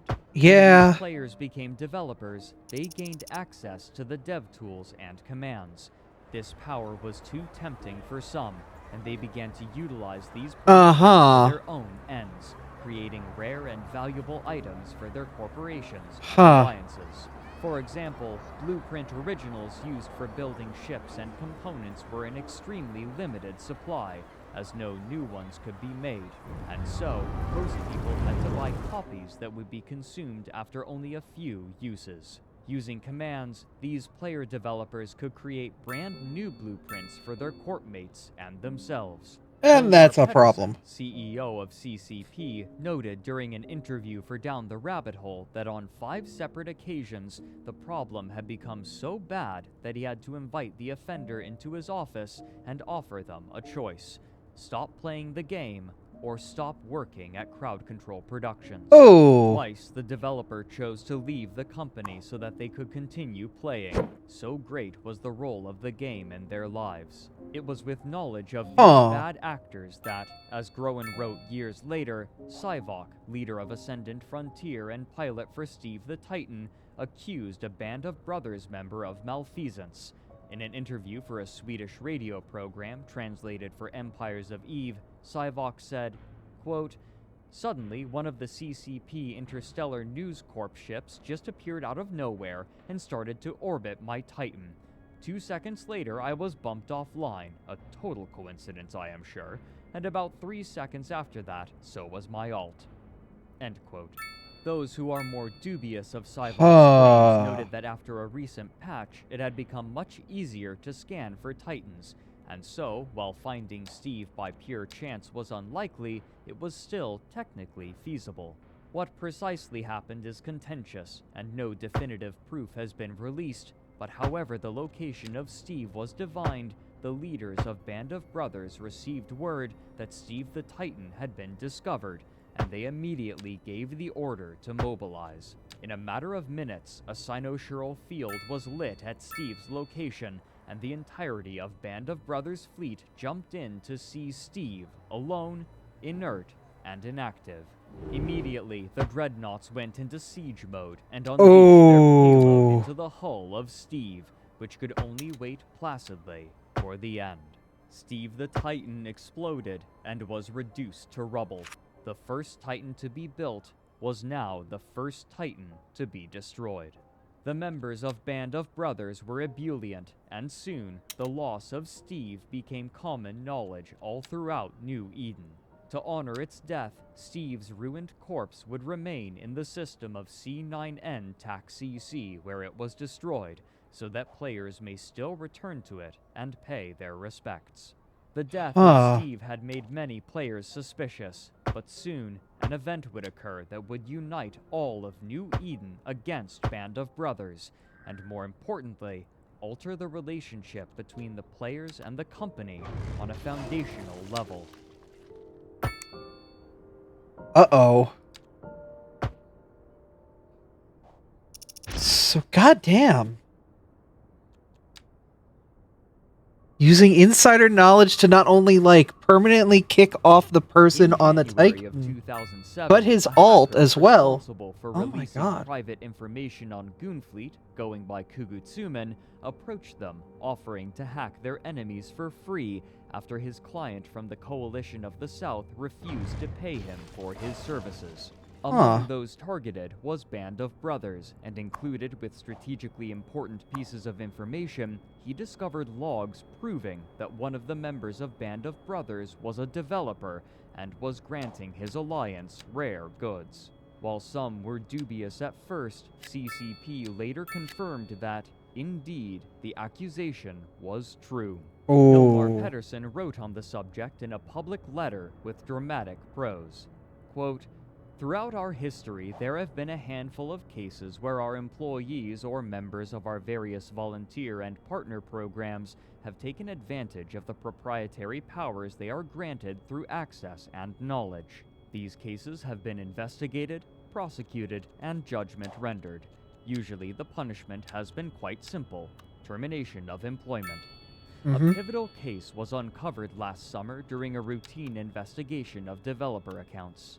Unfortunately, CCP did not act with the same decisive consistency we have used on previous occasions. Those left at the helm chose to react cautiously, as sometimes is appropriate under these circumstances, leading to more leniency and understanding than we are used to in these matters. This particular case, involving a single developer, underlined where improvements needed to be made, and we have since focused our efforts on reinforcing rules and processes so that consistent ruling is assured.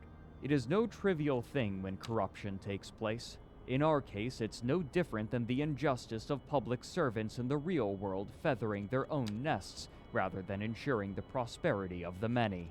Living in a country of a comparable population as the world of Eve, Iceland only has 300,000 inhabitants, I sure know how it can feel when governance is not balanced and feeling powerless to stop it. I am certain that members of the Eve community are now going through similar emotions. I am sure that we all appreciate that it is no coincidence that Dante reserved the lowest level of hell for the worst of those who betrayed their benefactors. In our case, I would regard the Eve community as our benefactors. We are not the gods or the masters of EVE Online or the EVE community. We serve the community. You have entrusted us to safeguard your hard work." End quote. The death of Steve the Titan had raised suspicions before, and now those suspicions had proven correct. Band of Brothers were cheaters. Many in Nullsec had long hated Band of Brothers for various reasons, chiefly their imperialist aims and elitist attitude, but now all of New Eden had been granted a new ideological casus belli. While exploits and unintended mechanics are common in games such as EVE Online, okay, casus belli, for those who don't know, basically is a call to war. Like, it is you have a valid reason to go to war. That is a casus belli. Thank you, EU4 and CK2. A developer was deliberately abusing his authority and privilege in order to aid his allies. While Band of Brothers as an alliance had already been diplomatically isolated for much of its lifespan, they had now been made a universal target. Players all over New Eden were enraged, snidely calling them Band of Developers. Even though most players weren't present in Nullsec, estimates state that over half of all players Stellaris as well, somehow yeah. participated in the war that I mean, would become known that's as Paradox the Games. First Great War of EVE Online. With the majority of players in New Eden choosing a side in the war, propaganda became more vital than ever, and the precise truth was becoming more and more difficult to ascertain, altered with flowery embellishments. In a blog post from October of 2007, EVE blogger Nate Combs writes that, quote, "The propaganda machinery of the coalitions play a vital role in keeping players informed of the big picture. The little guys struggle one ship, one system, one corporation and alliance at a time, and read the cues and spin from the mouthpieces. When was the war that destroyed someone's ship worth $500,000? This is still like 2006, 2007. If I remember, that was like 2012. We are 1.5 hours into this 6-hour video. We have a bit of ways to go. For the game world students of these things. Despite its production polish, one will note that its audience is crisply targeted. It Good God. Attempt to reach more this is brief. An important takeaway from I have heard Fred talk about this video. Half of this video's script was thrown out. This was going to be 12 hours. For a general reader might be this. How would the foot soldiers in a large-scale, information-complex, distributed game spanning the real-world globe and 24 time zones have any clue how their system-by-system... You have a good one, Martin. ...into the big picture, were it not for, well, something like an EVE Online Alliance propaganda network? End quote. For CCP Games, war meant fun for the players, and fun meant more subscribers, which meant more profits. And while EVE Online certainly had a larger audience than many other games, its subscribership was increased even further due to its mechanics, which offered its players the ability to easily practice a technique known as multi-boxing. Those who play massively multiplayer online games tend to only play one character at a time.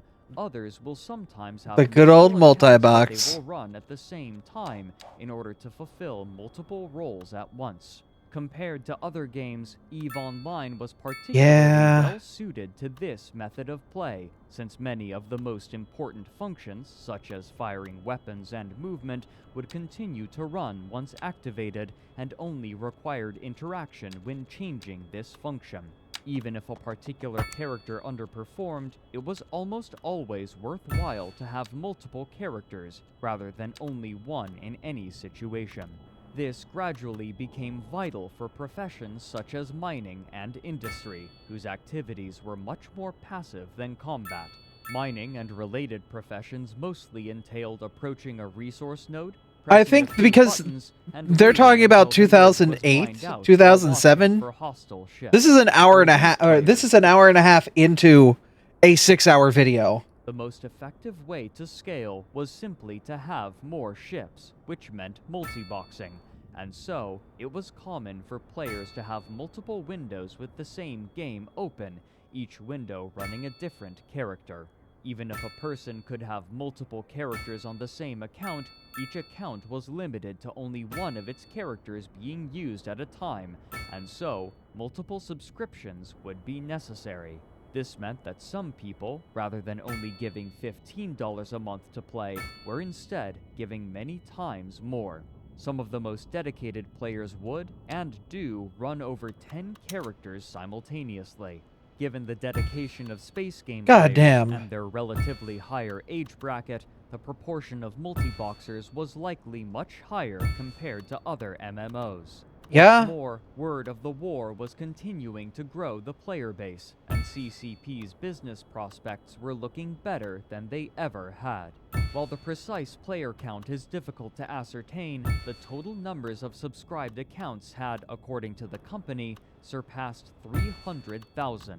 Rather than only pushing money back into the game, they began to build their company out, anticipating further success. While everyone involved with the production of EVE Online had believed in the potential of their project, it was still difficult for many of them to believe how successful their game had become.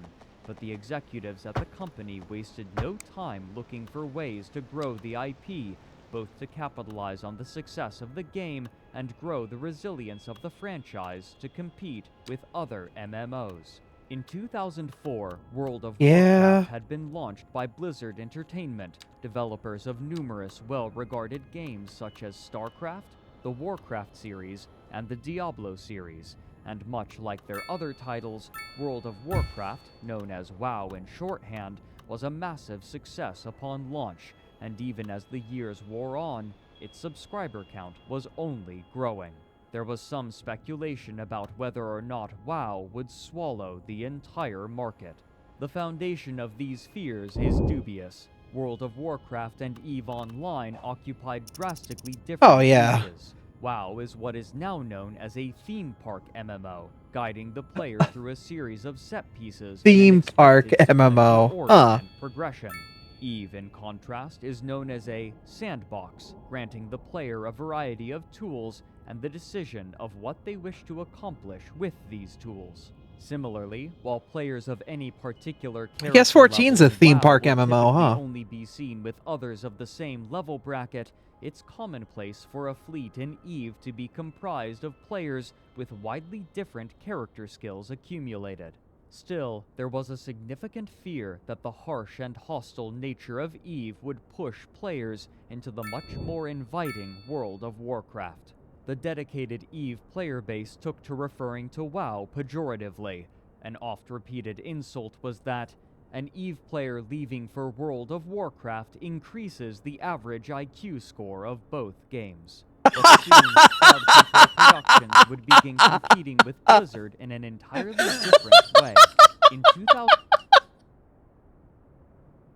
Oh shit, that's good.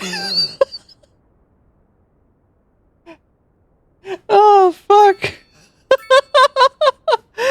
An EVE player leaving for World of Warcraft increases the IQ of both games. God damn. 2006, CCP announced a new collectible card game named EVE: The Second Genesis, identical to its namesake game on launch. During this time period, many creative companies were looking to emulate the success of such properties as Magic the Gathering, Pokemon, and Yu-Gi-Oh!, and the developers of EVE Online were no exception. Oh yeah, Hoping everyone to had a build card excitement, game. Crowd Control Productions organized a 128-player pre-release tournament at Gen Con, a large gaming convention. At the same convention, Blizzard was giving a similar sneak preview of their own upcoming collectible card game. Nothing could go wrong there. The World of Warcraft trading card game. Then, on November 11th, 2006, less than a month after the launch of the card game, Crowd Control Productions announced that they were acquiring White Wolf Publishing, a prolific and well-established publisher of tabletop RPG games, including the popular Vampire the Masquerade. In 2005, CCP had quietly approached White Wolf, looking for assistance creating their collectible card game based on EVE Online. Later, in an interview with Shack News, White Wolf marketing director Kelly Barnes Herman stated that, quote, "Because of our history in managing the award-winning Vampire the Eternal Struggle collectible card game, White Wolf was able to make suggestions and provide some initial guidance to CCP in the first stages of the game launch, and now we are looking forward to working on the first expansion set in 2007. End quote. CCP had gone from making their own board game to buying another company to make tabletop games for them. What's more, CCP also announced that it would be publishing new games based on intellectual properties owned by White Wolf, including their World of Darkness setting, home to Vampire the Masquerade. The immediate hope was for a sequel to the beloved cult classic Vampire the Masquerade Bloodlines video game, a significant and undoubtedly costly undertaking.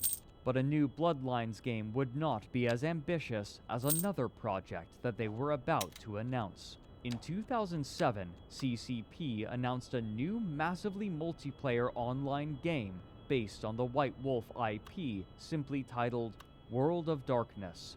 However, details at the time were scant.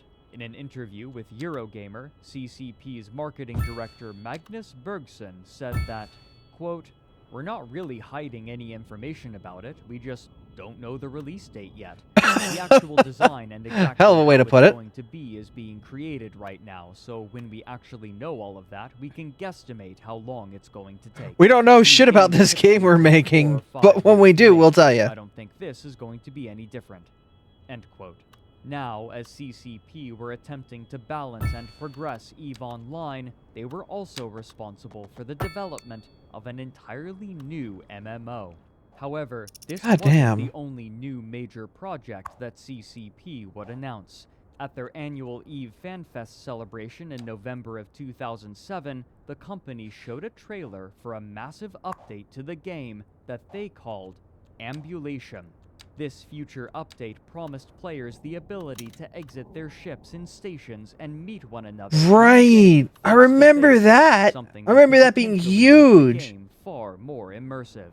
Despite the incredible amount of work that the company had promised to deliver, they were confident that they could fund numerous projects in part thanks to their growing and dedicated subscribership, driven by the chaos churning inside of New Eden.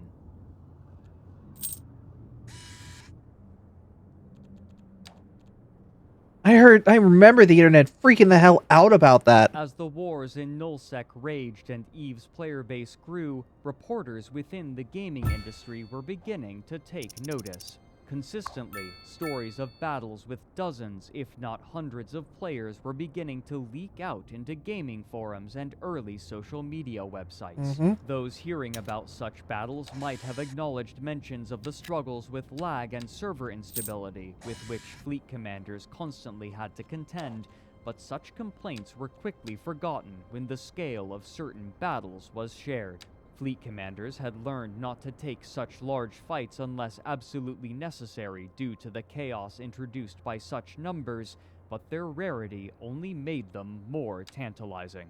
What's more, these battles were given context due to the persistent state of the game, with corporations and alliances vying for power, territory, and wealth in a constantly evolving drama. To many, it felt like a space opera playing out in real time. In early 2008, one of the first articles detailing the ongoing Nullsec war was published for PC Gamer UK. The author, Jim Rossignol, opened by writing, quote, "There's a war going on. It's one of the most bitterly contested conflicts imaginable, fought over many months by an international cast of veteran warriors. An entire galaxy is at stake. You probably even know someone who is caught up in it, fighting for his life and those of his comrades. As many as 20,000 people have fought in its battles. This war is the Great War of EVE Online, the largest virtual conflict ever waged.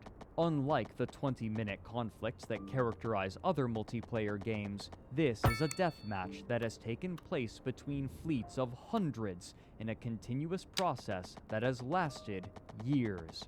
It is the greatest imaginary conflict yet conducted, and in what follows, I'll be tracing its glories and mapping its horrors." End quote. This God sort damn. of romantic prose would quickly come to characterize most of the writing about New Eden, and while they occasionally would acknowledge the more technical and practical issues that players and their leaders faced, these passages were nearly always diminished in favor of telling stories of epic campaigns and pitched battles. The results and aims of these large battles, however, were difficult to communicate due to the inherently intricate nature of the game's mechanics. What could easily be communicated, however, was sovereignty. Territorial maps reminiscent of war documentaries gave the impression that the warriors involved in these conflicts were actively making history, and granted the movements of these wars similar weight. But perhaps more immediately attractive was the attempt to give a price to ships in real-world fiat currency. Yep, there we go. Through his article, Rossignol writes a relatively short passage about the loss of Steve the Titan. Quote, "It's not hard to see why Band of Brothers would want to attack the biggest alliance in the game. The riches were there for the taking, and the Alliance leader, one Sivok, piloted the first and then only Titan-class ship in the game. It was a giant behemoth that has been valued in real-world cash at around 4,000 British pounds. Bandit seized God the damn. first Titan kill in controversial circumstances and sealed the fate of Ascendant Frontier. End quote. This passing attempt at an approximation of price would become a tradition in coverage of the game. The daunting complexity of EVE's mechanics and the tangle of relationships between corporations, alliances, and even corporations within alliances made it nearly impossible to summarize in the space afforded an article in a gaming publication, meaning that the conflicts necessarily had to be simplified in order to both be made intelligible and concise enough to fit within the restrictive word limits. Many of those who read these articles became enamored with the concept of partaking in such massive record-breaking battles and began signing up for EVE themselves. For CCP, war was good for business, but those who were fighting the war were facing unprecedented problems. Nate Combs, in a blog from 2007 titled NBSI and the Gray Problem, writes that, quote, members within an alliance are marked by varying colors. Green means that fellow is a corporation member, blue he's part of the alliance, etc. Degrees of separation, even among buddies. Red in several flavors distinguishes shades of bad guy. The problem is with the gray. One of the trickiest herding cats problem in running alliances is making sure everyone is on the same page about the rules of engagement. Go to any alliance forum and ask what the current rules are, and you will hear a number of answers. Folks get confused about what they should do with the gray, and in the absence of knowing what they should do, they do what they think is right, which can be all over the board. Inconsistency is a hobgoblin to both sides of the gray divide. The good gray don't like going into areas where they are uncertain about who is on the same page, and alliances don't like grays getting into some areas since some grays may turn out to be bad apples. Yeah. Problem worse, some alliances may vary their policy towards the gray over time and circumstance. For example, when tensions are high, an alliance may enter lockdown mode, and its policy becomes one of shooting the gray first and ask questions later. During more peaceful times, the policy may be changed to be nice to encourage trade. It gets worse. Some of the very large alliances may have different policies for the different regions it controls. Talk about a headache if you're one of the few players, e.g. traders, who might travel great distances. Another problem with the gray is that it is an alliance/corp-centric perspective. It is a first-person measure. You are neutral to me now. I may be, however, enemies to your friend, and that can lead to a more complicated relationship. End quote. These problems were only growing greater. Trade had been a key element that allowed the early nullsec corporations to build their first Titans, but the war raging was now making them more and more wary of neutrals, who could be traitors or enemy infiltrators. But these problems were being amplified in an important new way. After the collapse of Uli as a trade hub, traders returned to the 4 different corners of Empire space in the north, south, east, and west. In particular, they gravitated towards stations that hosted the best mission givers. While trading NPC goods had gradually been phased out and the player economy was allowed to supplant it, players could still earn money from NPCs through missions, and they tended to congregate within the stations that housed the highest earning missions. Entrepreneurial traders would offer weapons, ammunition, and ships for sale in these stations, hoping to sell to the wealthier mission runners at these convenient locations. However, more than just the mission runners were searching for these goods, and soon, a wider clientele was congregating around these stations as well. Recognizing this, more traders looking to sell their goods began placing their contracts alongside the others, even if they were unrelated to running missions, hoping to sell to those visiting the station. And so, the trade hubs established themselves and grew. Of the different trade hubs, the one that received the most traffic was the Caldari Navy Assembly Plant, located around the fourth moon of the fourth planet. I think I heard of that. Jita. The higher population in the northern regions of Empire Space was due in large part to the attributes of characters. When creating a character, players are allowed to choose between the 4 different NPC empires: Amar, Minmatar, Galente, and Kaldari. And of the 4, Kaldari were by far Yeah, I think the when most this is about the popular time race that to play. I was probably in late high school, early college at the time, and I decided to try it out, and I think I went Kaldari. Players due to their favorable attribute distribution, given that attributes determine how quickly a character can learn skills, and skills determine what characters are capable of performing. Soon, much like Yeah, UI that's before it, probably the exactly system why I of went Jita was Kaldari. close to hundreds of players every day looking to trade, and it was growing rapidly. But this time, Crowd Control Productions would be prepared. Since they had broken the Stargate links in UI, they had been working on the server backend, as they realized that they would need to prepare for far more success than they had anticipated when they launched EVE Online. On March 1st, 2006, CCP Games announced a patch transferring the game onto new servers which utilized brand new, state-of-the-art AMD chips. Rather than trying to scatter the players again, 2006, now they yeah. would be doing all that they could to accommodate a naturally occurring trade hub. Soon, a single server would be dedicated exclusively to the system of Jita to manage the massive influx of traffic, as well as some permanent residents who began to participate in the day trading of commodities.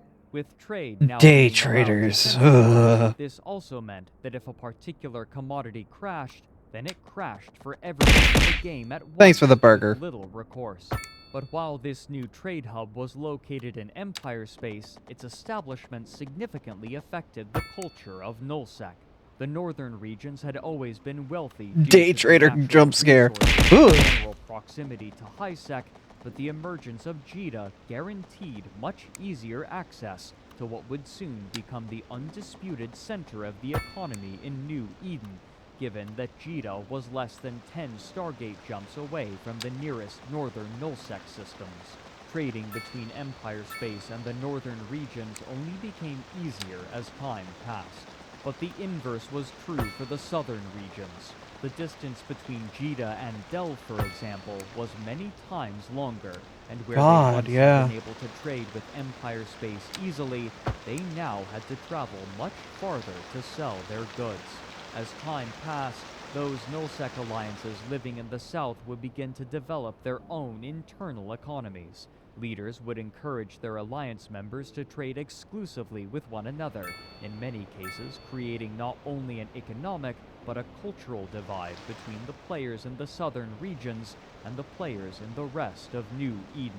But in the in-between spaces, an entirely new sort of dynamic was evolving, one forgotten by most.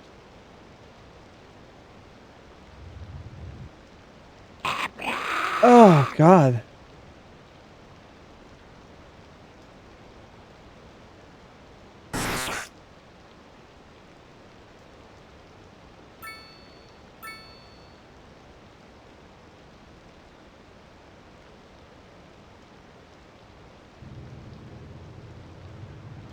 Over the years, the dynamics of the game had shifted radically, as players gained more and more capital, and as the merchant races were supplanted by a economy.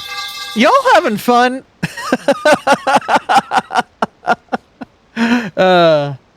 We are only a third of the way into this. Honestly, I might cut this in half and continue. And often, players Violence. Yeah, a little bit. They gained by hunting other players. Many, such as the God damn. abandoned the practice in favor of fulfilling contracts for clients. Contract. What's more, the Nullsec alliances were growing into empires, and these empires often patrolled and Wait, no one defended their got territory, first? Oh my God. keeping out First any has been free this piracy whole not time. perpetrated by their own members.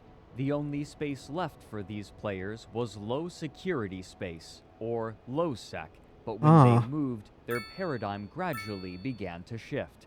Now that piracy was no longer making the players much money, the only ones who continued the practice did so for the love of it. In an interview for Down the Rabbit Hole, a prominent player and leader named Phantomite spoke to the role that those in Losec adopted. Phantomite. Quote, I feel like me killing people in Losec isn't piracy, I think it's just PvP. It's not a profession, I don't really earn any money from it. The fact that the game calls what you're doing illegal means that there's some kind of weird dishonor involved that's different to catching a traveler in Nullsec. It's just PvP. End quote. Those players who decided to stay were the only ones dedicated enough to continue their piracy, in part due to a particular feature. Early after the release of the game, CCP launched a feature called kill mails, which were permanent in-game records of ship destruction issued to both the destroyed party and those involved in destroying them, and many players began to covet these kill mails and collect them like trading cards, with certain ships or players being more or less prestigious. While this wasn't always the primary motivating factor for those hunting other players, it did mean that they could keep a record of their experiences doing so, ensuring an official method of tracking prestige. But the kill mails introduced another dynamic: loss aversion. Since kill mails were public, one's victories and losses were both available to any who wanted to see them, and a loss was often considered a shame in the eyes of the community. Oh yeah, to the player obviously. who lost the ship. On this, Phantomite said, quote, I feel it is socially unacceptable to lose in this game. If you lose a fleet fight to begin with, in local, the winning side will almost always jeer at you and be a bad winner, mock you for having dared to lose a fight in EVE Online. It's not congratulations on winning, it's you idiots, you lost. How stupid do you feel right now? Especially as group sizes get larger, there's a lot of bitterness on both sides. Yeah, that makes sense. On the opposite end of the spectrum, a group of players have been growing in size, prominence, and role in the greater EVE community. Early in the game's lifetime, a help chat was implemented so that players could offer assistance to other players learning the game. Many found that this limited forum was insufficient due to the complexity of EVE. And insufficient, so, a new cough, cough, cough. institution was formed, EVE University. Its primary impetus was to assist new players by teaching them the basic mechanics as well as good practices with hands-on experience. While other corporations would sometimes invite new players and assist them so that they could swell their ranks and achieve greater goals, EVE University had few such aspirations. Rather, uniquely, it declared itself a neutral body who would not take sides in any wars, though its members, known as students or unistas, were free to do as they pleased whenever they chose to leave. Many years later, in an interview with the online EVE news site Crossing Zebras, a new CEO, Asmodeus Valar, said that, quote, EVE University exists to give new players a place to learn about EVE in a supportive community. We maintain neutrality so that our students can move on to whatever section of EVE interests them. End quote. Makes But sense. this neutrality would quickly come to be a limiting factor. In October of 2005, EVE University founded a new alliance called the Big Blue and sought to hold territory in Nullsec, but after less than a year, an unknown client hired Mercenary Coalition to evict them for unclear reasons, another reflection of the growing necessity for corporations to ally themselves with one another in order to survive the growing turbulence of Nullsec. EVE University's policy of neutrality wouldn't allow them the partnerships with the larger groups that they required. Unwilling to compromise on this defining feature, EVE University decided to base themselves in high-security space instead, and partnered with other corporations in a new alliance which they named Ivy League, in part to protect themselves from the vast number of war declarations that they were suffering. As a group comprised primarily of new players learning from a smaller number of more seasoned players, declaring war on EVE University was an easy way for more aggressive and less discerning players to gather easy kill mails. Despite these hazards, Eve University began to grow as a foundational part of New Eden's social landscape, with corporations seeking out those who had spent time learning in it. Their decision to retire from nullsec would become a practically permanent one on June 19, 2009, when CCP released their expansion, Revelations 2. With this expansion, powerful defensive sovereignty bonuses would be granted to anyone who owned over half of the structures within a system for 28 days. Once this had been achieved, a structure called a Sinojammer could be built in the system, disallowing any player from lighting a cynosural field within the system. While capital ships could use stargates, they were choke points in which they could easily be caught, and the only practical way of bringing a capital ship into a fight was through the use of cynosural fields. By restricting their use, it meant that any alliance attacking a system with a high enough sovereignty bonus could only do so with subcapital ships, an effectively impossible task against any active alliance. This meant that nullsec alliances were now much more stable in their ownership of territory, as long as they possessed enough capital ships. The major factions in nullsec have now been set. With the base mechanics, the social groups, and the varying playstyles within EVE all growing more complicated and nuanced by the day, the development team recognized that they wouldn't be able to keep track of all of them and balance them alone. And so, in late 2007, Crowd Control Productions announced the establishment of the Council of Stellar Management, a body of players elected by the player base to communicate their interests directly to the company. Early in the game's lifetime, CCP had requested that I have learned through history never goes well. But they had been hand-picked after applying, as opposed to the more democratic method of the council.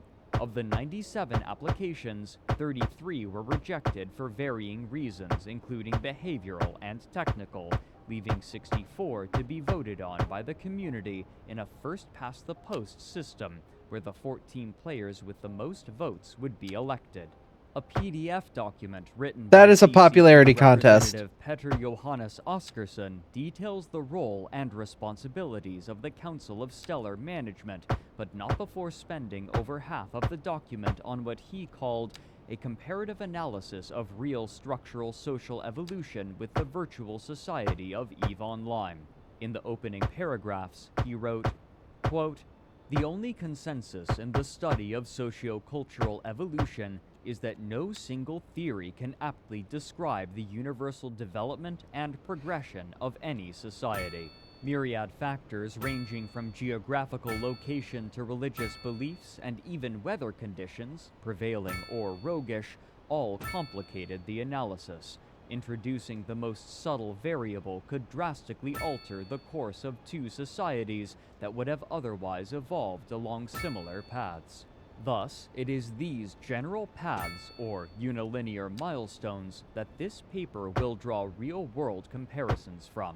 The purpose of the analogy is to establish the foundation for implementing a deliberative, democratically elected council in EVE. This is by no means... I've seen this so many times before. Theory. A comparison with This is gonna crash and burn. I can feel it coming.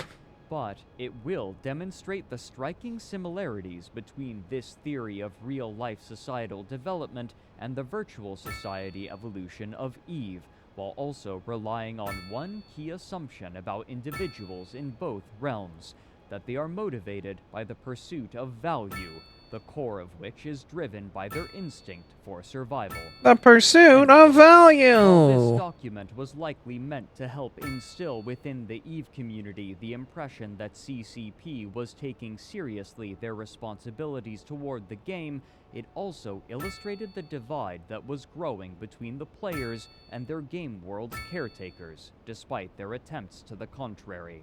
While the majority of the player base was primarily interested in simply having fun by playing the game on the most minute level, the developers saw themselves as being on the cusp of a newly developing world that reflected elements of the human condition, similar to the way that the founding members of CCP had attempted to create a new internet interface with the virtual reality markup language during their time at Oz Virtual.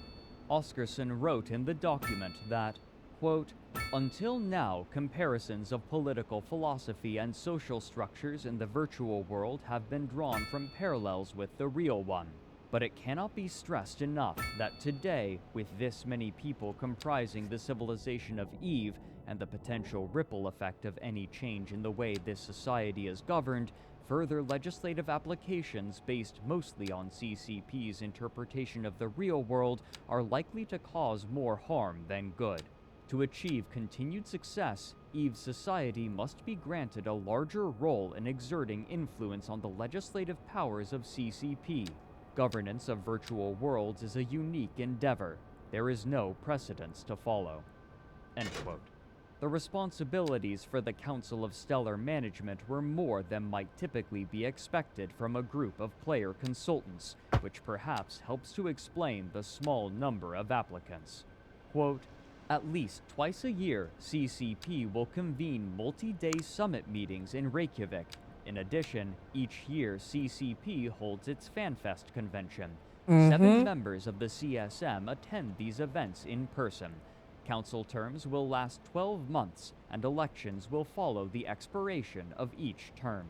This timeframe corresponds roughly to the expansion release cycles of EVE Online." End quote. These council members would be privy to restricted knowledge so that they could give their unique perspectives as players.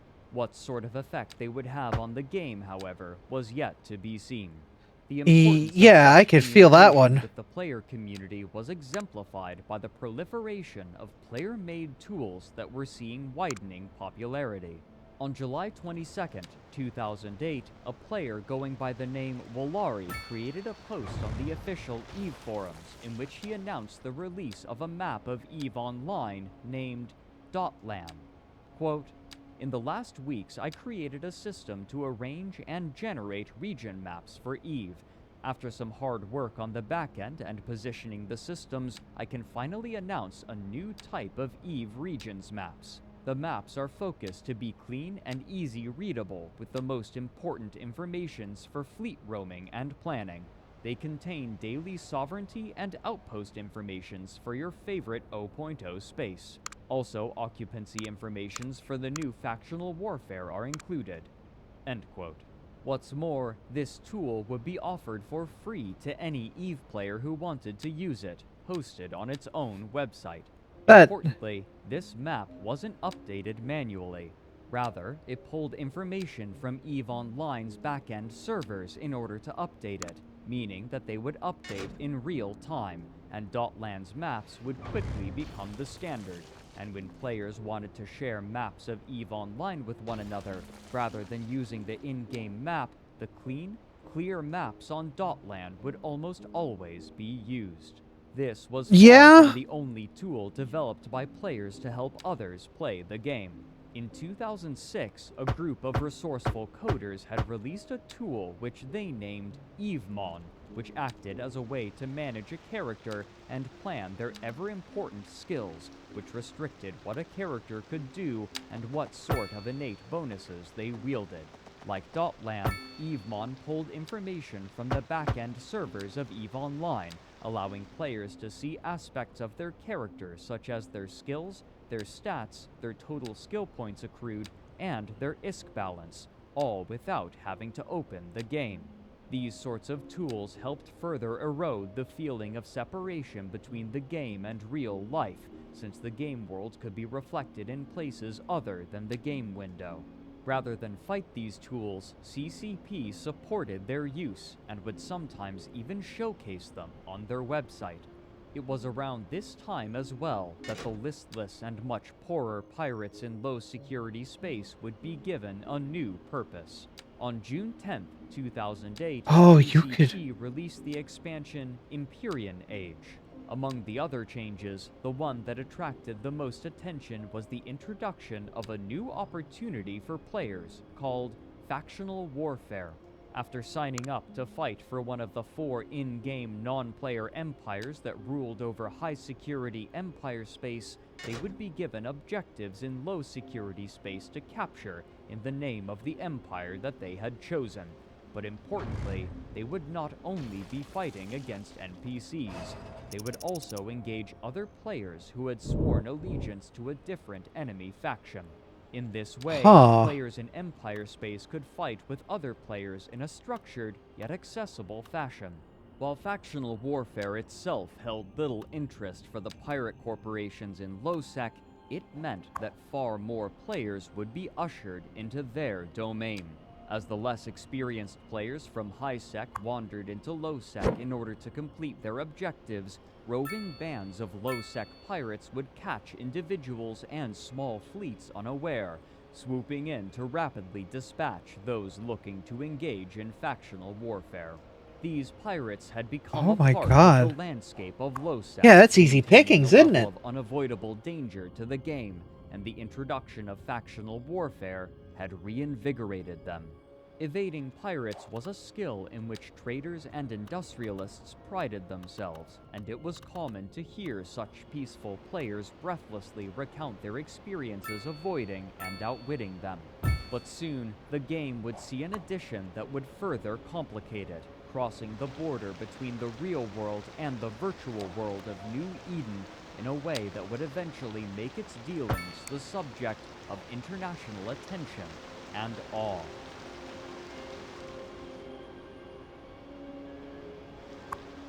Well, don't leave us on a cliffhanger. What'd they do?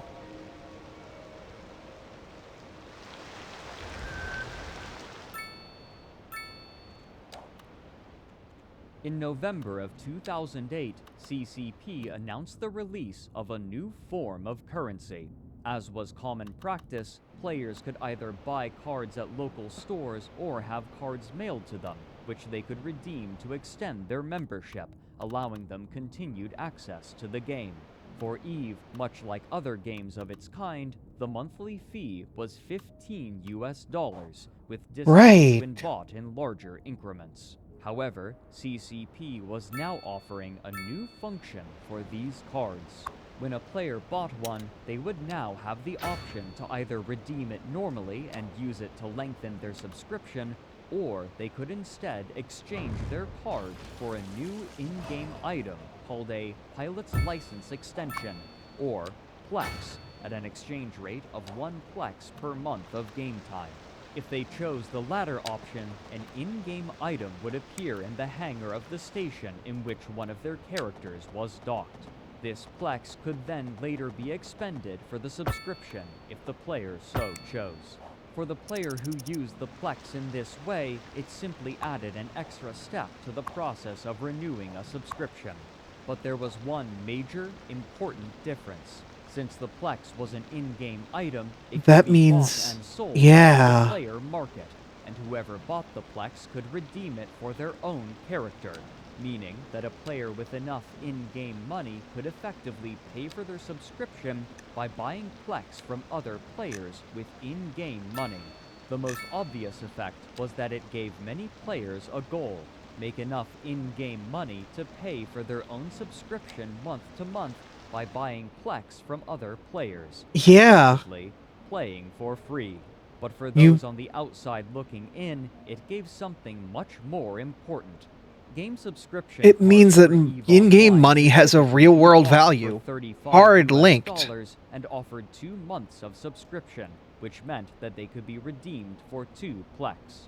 This gave Plex a stable, real-world value of approximately $17. Since Plex would be bought and sold in-game for ISK, the in-game currency, and the real value of 1 Plex was relatively consistent, this meant that there was a way to track the real-world value of the in-game currency without having to refer to the black market price, which was subject to fluctuation, and which many sources were reluctant to acknowledge or reference because of its inherently opaque nature. What's more, because of the stability of the price of Plex in the real world, the gradual inflation of the value of ISK could be tracked as well. such aspects only enhance the interest of mainstream publications. Forbes would like to know your location. A popular and well-regarded business magazine, which had already been paying attention to EVE Online due in part to the business-themed naming scheme of its player structures. An article from 2008 by Matthew Kirdahy, named From MMO to CEO, reads in part, quote, Sean Conover has 2 jobs. One is at a computer forensics lab in suburban New Jersey. The other is in a fantastical galaxy inhabited by 25,000 intelligent life forms driven by power and greed. Wow, Forbes calling EVE Online members intelligent. He gives them. That's better There than are what they many call more themselves. like Conover, and with good reason. It's in this virtual space where tomorrow's business leaders are being born. Mom may mock video games no more. End quote. The EVE player interviewed for this article What the fucking Chad? Oh my god! Greater Goonswarm Alliance. For the He's from... Yeah, no, that tracks. He's from Goons. Allies, the Russians Yeah. sailing to the northeastern corner of the map had been continuing their Fucking Mr. Chad over here. Goddamn. Time, they had become known for their effective, if obnoxious, propaganda.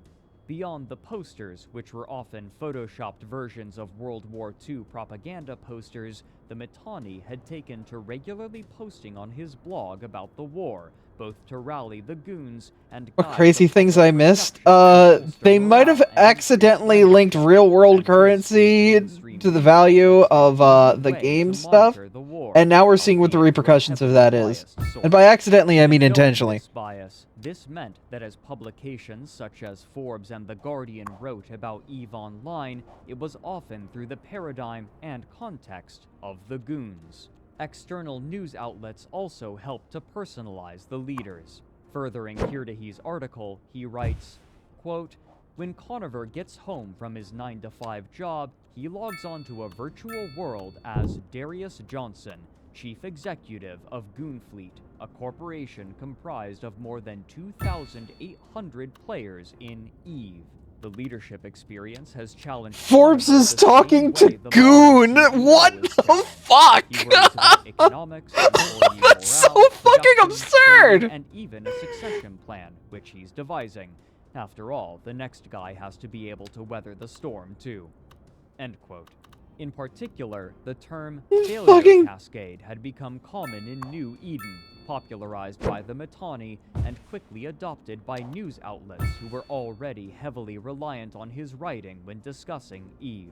In an article from 2009, the Mittani wrote, quote, in the past 4 years, I've witnessed more than 20 alliances disintegrate, and I've had the benefit of directly orchestrating a good number of them.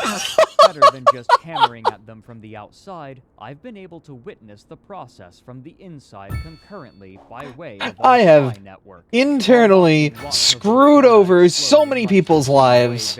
You have no idea. I dubbed this death cycle the failure cascade, due to the way in which the process rapidly accelerates from small errors into thermonuclear drama. Delightfully, God. even our most vehement enemies have chosen to use my nomenclature, as well as the more traditional media. Apparently, the term has some pre-existing engineering use, but Googling it now turns up mostly yammering about spaceships. Oh my god. Quote, what a pretentious motherfucker. Disintegration of an alliance caused by collective helplessness in the face of sustained and unrationalizable adversity through a process of pilot attribution shifting from the alliance to the corporation or the individual. End quote. Both Crowd Control Productions and Goonswarm were facing prodigious growth, and both were simultaneously taking great risks in attempts to reap great rewards.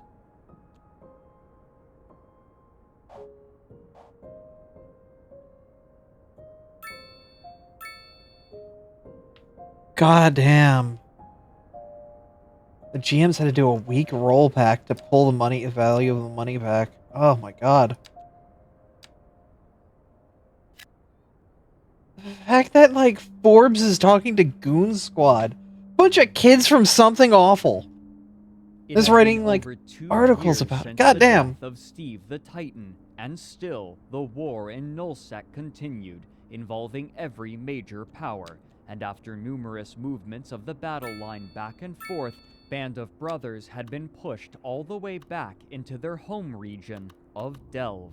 To their north, the Northern Coalition had recovered from total destruction, retaken territory, and went on the offensive after fighting back the forces of Mercenary Coalition, who had been fighting the war for Band of Brothers, but eventually abandoned them in order to establish themselves in new territory and continue their existence as guns for hire. Meanwhile, from the east, the forces of Goonswarm and their allies, the Red Alliance, continued to strike. Previously, the Russians of the Red Alliance had joined Goonswarm in an effort to defeat Band of Brothers, but after this effort failed, they retreated to their home regions in the southeast to live next door to the Goons. With their forces combined, their territory was nearly impossible for any alliance to assail. Typically, the Russians were cagey, reclusive, and distrustful, but they had joined Goonswarm to defeat their common enemies in Band of Brothers. But now that Band of Brothers Goons had Forbes and, Delve, like, the war had Russia. What? Delve's epithet The was well earned. It had served as the home region for Band of Brothers for years now, and was nigh unassailable due to the coordination of Band of Brothers fleets and the system's solid sovereignty bonuses, which practically Is EVE Online still being updated? I would assume. from fielding anything larger than a dreadnought in Band of Brothers territory. Multiple Titans had been lost by both sides, but Band of Brothers still had enough capital ships to bounce back any assault on its borders. Goddamn. If the smaller capital ships weren't enough, then the combined might of 8 simultaneous doomsday blasts from Band of Brothers' 8 remaining Titans would be enough to turn any fight. Without the ability to field their own Titans, the rest of Nullsec could do little to penetrate into Delve. But in early 2009, this state of affairs suddenly and radically changed. One of the high-ranking members of Band of Brothers, Hargoth Agamar, had tired of the other leaders and joined Goonswarm, trying to help them in whatever way they could. After Oh my god! deliberation, Goonswarm's spy master, the Mittani, devised a plan of action. Andrew Groen chronicled what transpired in Empires of Eve. Quote, "On the night of February 4th, 2009, Hargoth Agamar logged into EVE Online and docked his ship at the headquarters of Black Nova Corporation, one of the main member corporations of Band of Brothers. From Band of Brothers, Hargoth stole 15 dreadnoughts and an entire ship hangar containing hundreds of smaller ships. He also stole a huge amount of strontium, starbase and dreadnought fuel. With a few clicks, he stole everything his corporation owned. In the empty hangar folders, he left just a single item, a note with one sentence written on it. The Mittani sends his regards." Oh When he my was done with god! his theft, he went to work, ending the entire alliance. He removed the other directors from their positions and closed the alliance. With no alliance on record named Band of Brothers, every one of its sovereignty claims was instantly dropped. Band of Brothers had claimed Sovereignty 4 in every system in Delve, but after Hargoth Agamar struck, there was no longer an alliance called Band of Brothers. As a result, all of the starbases owned by Bob went offline without an alliance to control them.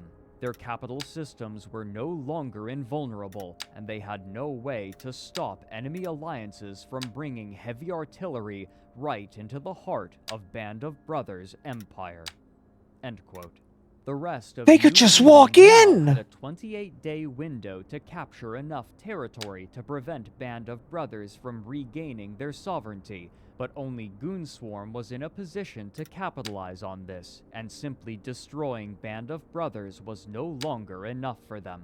The leader of Goonswarm, Darius Johnson, ordered that all assets in Alliance territory be brought to the front lines in preparation for a fight in Delve, where they would either drive out Band of Brothers and claim Delve as their new home, or be left destitute. This would also help to fend off enemies, at least for a time. During the war, the general unpleasantness of both the Russian alliances and Goonswarm had resulted in enough feuds that they had broken their treaties with one another, and a significant contingent of Russians had joined forces with Band of Brothers, sandwiching the Goons between the two. There were also Oh my rumors and God! accounts of real money being paid to players to alter the political landscape, but the complete abandonment of territory by Goonswarm guaranteed that the Russians would be preoccupied with claiming all of the territory that had once belonged to the Goons, as they threw themselves recklessly at Band of Brothers, at least for the first few weeks. No other alliance seems to have been warned of this opportunity, and it would take time to mobilize. Now, Goonswarm would launch a blitzkrieg the likes of which had never been seen in EVE Online. But as Goonswarm was beginning its invasion, the game would see a radical change, and the denizens of this particular edition would soon exist outside of the paradigm and culture of any other part of New Eden. What a horrible time for a game update, goddamn! On March 10th, 2009, CCP announced the release of the Apocrypha expansion. Among other changes, including a higher tier of specialized ships, this update introduced wormholes. These anomalies, functionally, were short-lived entrances into an entirely new cluster of star systems, but the wormholes would only survive for a maximum of a few days before collapsing permanently, and new ones would spawn unpredictably both in New Eden and in this new region. These systems boasted no stargates. Rather, they were connected to one another and the normal stars in New Eden exclusively with a network of wormholes, and the transient and unpredictable nature of these wormholes created an ever-shifting labyrinth. Despite the vast new territory now made available, players were tentative to venture into it for several reasons. First, finding the wormholes was a task unto itself. In order to discover a wormhole, a player had to make use of the new scanning tools, which required new skills that took time for characters to learn. The systems themselves, however, were remarkably dangerous. Much like Nullsec, Concord offered no protection in wormhole space, and so, anyone traveling through a wormhole could easily be attacked upon arrival by other players looking for a fight. Even then, however, the points of interest found through a wormhole were often remarkably dangerous. Fighting and looting NPCs would require a well-equipped squad of players, and the anomaly sites placed for explorers often were similarly defended. What's more, if a player lacked the requisite knowledge, and was unlucky, it was possible for a wormhole to collapse behind them after entering it, leaving them stranded in unknown and hostile territory, and the only method of escape was to wander aimlessly until discovering a wormhole that would take them back to New Eden, though likely far from where they had entered. Most had little interest in investigating beyond peeking out of curiosity. But there were others who saw potential in this new, unexplored region.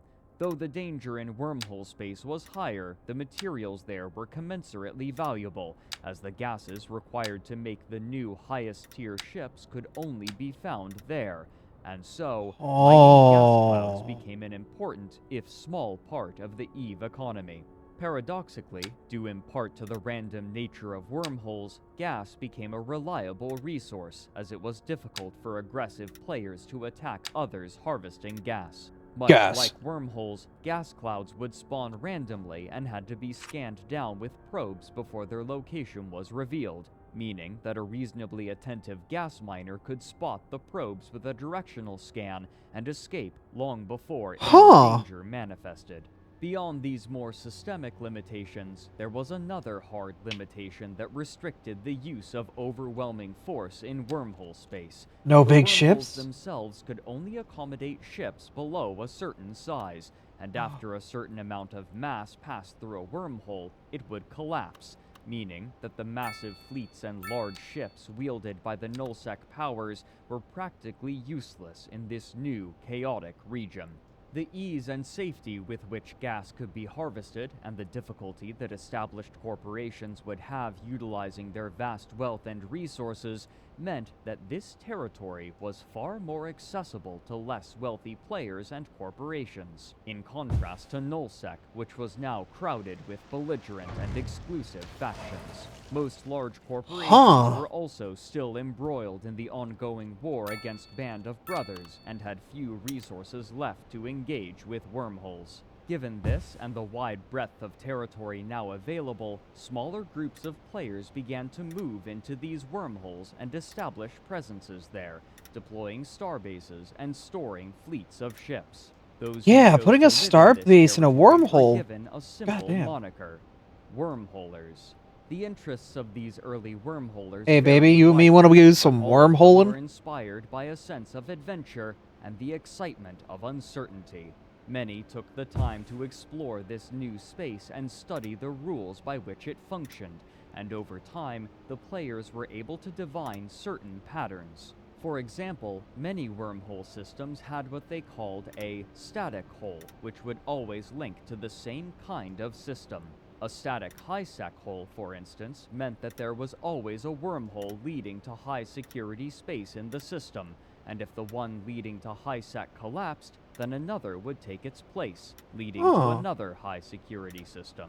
However, such static holes to high-sec were at a premium, and so, sometimes, multiple small corporations would deploy starbases in the same system, but since few had the resources to prosecute any sort of significant conflict, and nobody would benefit from harassing one another, many of them entered into gentlemen's agreements to not attack one another unless agreeing to fight for sport. These agreements were the first manifestation of the code of honor by which wormholers would play, known earnestly, derisively, and sarcastically as Wormhole Bushido, named for the code by which Japanese samurai warriors would live. That's While good. players were Wormhole exploring the new Bushido. aspects of EVE Online, Crowd Control Productions was working on an entirely new game. In August of 2009, CCP Games announced their next project set in the EVE universe, a first-person shooter named Dust 514. Speculation about Right, I remember was this. by the fact that Dust 514 would do more than share a setting with EVE Online. Events in Dust 514 would directly impact those playing the MMO, and those playing the MMO could affect battles in Dust. The gaming news publication GameSpot quoted Hilmar Pettersson as saying, "The primary gameplay features brutal ground combat that takes place on the surface of planets. Dust 514 is the infantry, and an EVE Online player can contract a Dust team to go in and take control. Oh of the my planet. god, I forgot The team about does the this. flying, the infantry does the dying." End quote. Guy Cocker. Yeah, writing that's for some GameSpot, planet side quote, shit right there. "The game has been under development for 3 years at CCP Shanghai, with input from other CCP studios worldwide. We questioned Pettersson about the platforms the game is being developed for, as well as subscription details, but he declined to comment 'Cause, like, at this time. But it was basically you confirmed claim a that the planet, game that's a was being planet. developed for current That's probably a generation lot harder for hardware. starships to End quote. crack, After but also revealing full some of gameplay at resources. the annual FanFest in October of that year, Hilmar Pettersson proudly spoke with IGN further about the game. Quote, "Dust 514 is first and foremost a first-class FPS mixed with real-time strategy elements and persistent world components, which are innovative in their own right. Still, the biggest innovation in Dust 514 is that the outcome of battles directly affects the resource and power controls in EVE Online. This will significantly enhance the gaming experience that our current 300,000 subscribers enjoy by adding a whole new level of gameplay elements that they can affect." At its core, Dust 514 is a first-person shooter with run-and-gun gameplay, but there is a heavy emphasis on vehicular combat that layers tactical and strategic dimensions within each battle. In addition, weapons and modules are upgradable in real time, which we believe pushes Dust 514 beyond what has been seen in the market so far. End quote. Notable features were map sizes measuring 5 kilometers squared and, perhaps most importantly, the ability for Dust mercenaries to take control over certain regions of planets for corporations in EVE Online or for dust corporations to take those sections of planets for themselves. Early gameplay footage shown at FanFest was promising and elicited excited reactions from the crowd despite its limited scope. But as players were anticipating the new battles to be had in Dust 514, the years-long war in Nullsec was finally reaching its conclusion, and the aftermath would permanently alter the social landscape of New Eden.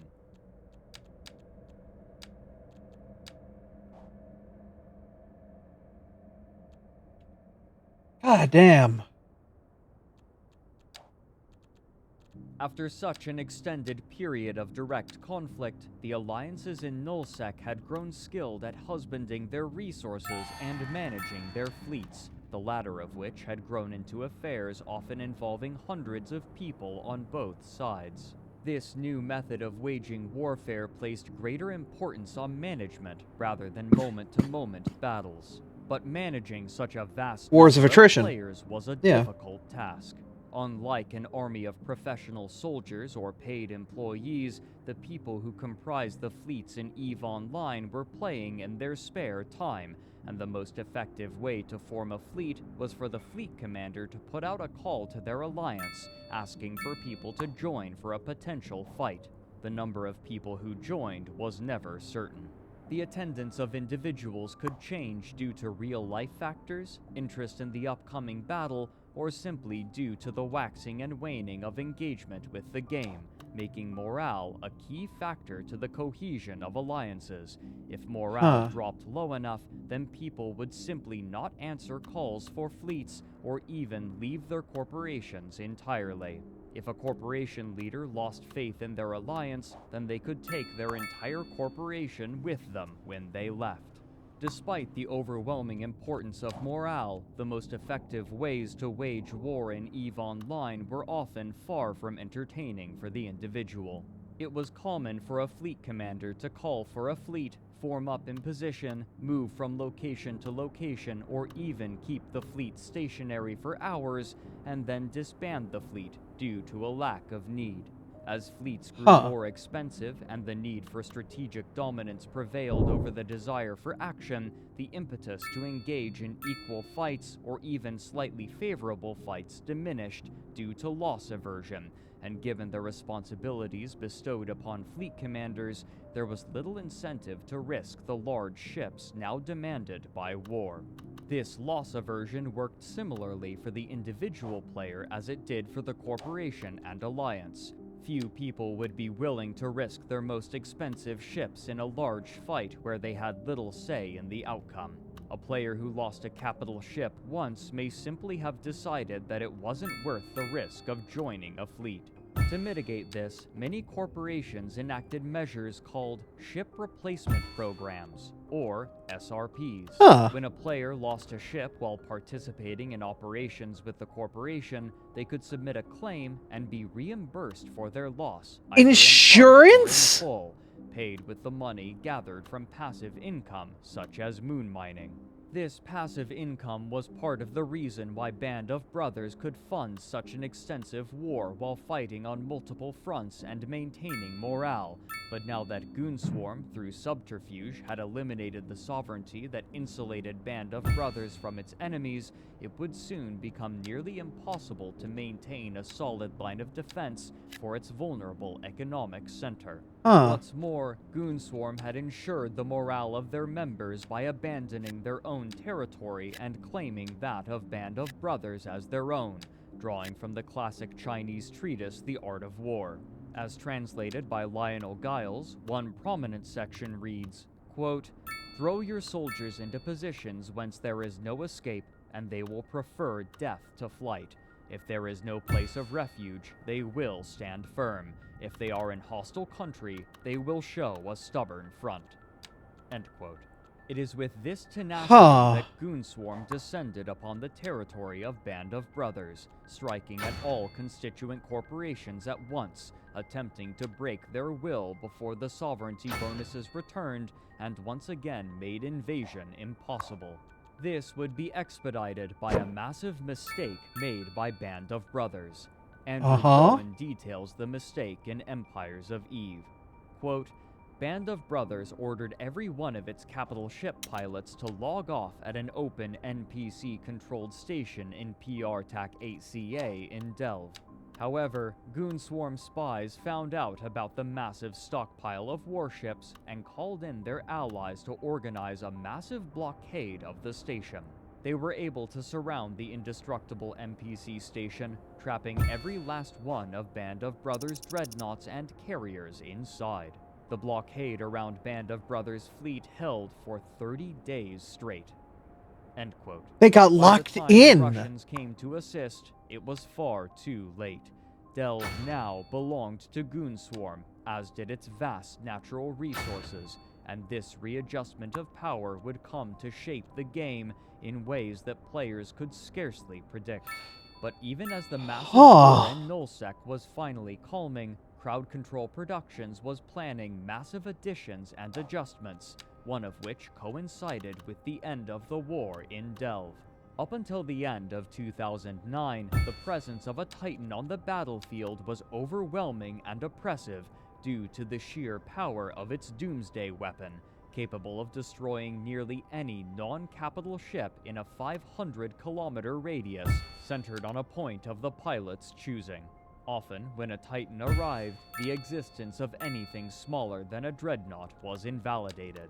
However, on December 1st, 2009, a significant change was made to the Titan's signature weapon. Rather than a massive area of effect, the Doomsday would now be a focused single-target burst of damage, capable of destroying or severely damaging even the largest ships in a single blast. With this change, the importance of large populations in battle was re-emphasized. A fleet of smaller subcapital ships was always necessary for capital and supercapital ships to perform well, and now that a subcapital fleet couldn't be immediately decimated upon the arrival of a Titan, greater populations of players could again become a stronger deciding factor. But more importantly for most other players, who had only a tangential attachment to Nullsec, another promised feature was being touted by Crowd Control Productions, something that they had been planning for the past 3 years. Ambulation, which had been renamed to Walking in Stations. Over the past year, the company had released various teasers and discussed their goals for the project. And what it's about giving the players a full body avatar and the ability to exit their ships and go into space station, and go to bars and corporation offices and socialize and play mini games as an embodied avatar. However, there was some question as to the necessity of such a feature. The development time and work required were remarkable, but players were already socializing using various out-of-game methods that were far more good old Vent. and already established, such as IRC chats and even the official forums. While there was quite a bit of excitement, there was also trepidation that it would be superfluous or add extraneous requirements to what players could already do. As Crowd Control Productions grappled with how to implement walking in stations, other projects were floundering. The EVE collectible card game, which they had produced in conjunction with the recently acquired White Wolf Productions, had suffered a lukewarm reception after limited marketing outside of conventions, despite positive reviews from gaming publications. The single expansion released in 2007 had suffered a laborious release, reprinted 3 times before the cards were completed correctly, but shortly after a lackluster launch, it appears that the entire card game was abandoned. The company's other projects were also beginning to struggle. A scathing article from The Guardian in 2014 retrospectively described Crowd Control Productions as extremely disorganized when managing the staff from White Wolf. Quote, "Very shortly after initial development began, the company started blurring the lines between the World of Darkness and EVE projects. Repeatedly, staff were shifted over from the former to work on expansion projects for the latter. At times, our sources say, the entire World of Darkness staff was put onto EVE." End quote. Yeah, that's a good way to get the entire staff upset. Developers interviewed for the article cited problems in various areas of development, including demands for small changes that required entire rewrites, weak creative vision, poor budgeting, a lack of managerial responsibility, and aggressive, hostile design meetings. Quote, most of the sources spoken to for this piece identified the same problematic CCP manager, who had little vision for what the finished game would look like. Not once could he answer any question about moment-to-moment gameplay or areas of focus, says one source. Instead, he preferred to deliver buzzword-laden rambles. It was not uncommon for him to communicate in onomatopoeia. I once saw him looking over the shoulder of a programmer at some bit of user interface the poor guy had hacked together. He straightened up, put fingers to lips, and said, "No, this isn't it at all. Make it more..." He hissed on his fingertips like the air coming out of a bicycle tire, and then just walked away. End quote. Oh. As the World of Darkness team struggled, work continued on Dust 514, but to properly integrate its game world with that of EVE Online, the infantry would need the planets over which they were to fight, and on May 26, 2010, this prize would be introduced in the Tyrannus expansion. With this, the pilots in EVE Online would be able to lay claim to planets and exploit their resources by establishing infrastructure, with the intention of being able to contest them with Dust 514. Make your city more. Such resources I'll would only you increase off. the wealth of the existing nullsec factions and their growing industries. Now Hit me with that. flourish with the end of the war against Band of yourself. Brothers. But who precisely yourself would fight right these now. battles was still uncertain. Since 2009, Crowd Control Productions had been mum about how people would be able to play the game, only specifying that it would be made for current generation hardware, a term typically reserved for consoles. In June of 2011, the concerns of many players were confirmed. Dust 514 would be exclusive to Sony's PlayStation 3 and portable PlayStation Vita consoles. Ooh. This was a peculiar choice. Beyond the difficulty of creating games for the PlayStation 3, the markets for EVE Online and first-person shooter games for consoles were remarkably different. While both attracted primarily male audiences, EVE's player base skewed older and was more interested in detailed space simulation gameplay, while console shooters Vita version never typically came played out. by I younger men wouldn't be who surprised desired if you told me more neither version came out and they just dropped and it. those in the latter audience were largely unaware of EVE. Many EVE players who otherwise might have had interest in Dust 514 didn't own a PlayStation or were unwilling to pay for the console specifically for Dust. Still, there was hope that others interested in the setting would play Dust to engage with the space sandbox. But the goodwill and hope of EVE's player base would be shaken during an incident that would capture the attention not only of those in New Eden, but the broader gaming public. Something bad about to happen? Sounds like something bad about to happen. On June 22nd, 2011, Crowd Control Productions released one of their most anticipated expansions, Incarna. Renamed from Walking in Stations, Incarna promised a new level of immersion for EVE players by allowing them to control their character avatars directly, and after years of advertisement, expectations were high. This was also an expansion that had drawn significant resources from other projects, as many developers had been moved from other aspects of the game and other games entirely in order to create this expansion. Blogger Wilhelm Arcturus writes in retrospect that, quote, to get this feature, they had to not only forego working on other more core issues to the game, but pretty much had to rob the World of Darkness team of resources as well. End quote.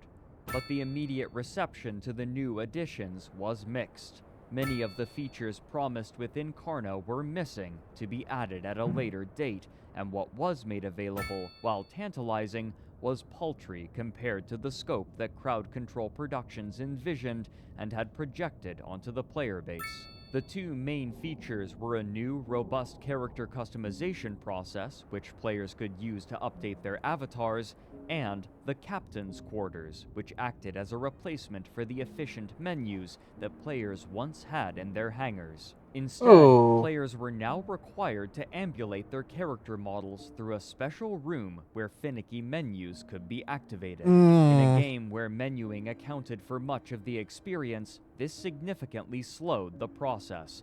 What's more, computer performance in this area was notably worse than the rest of the game, further hampering a now unfamiliar method of gameplay.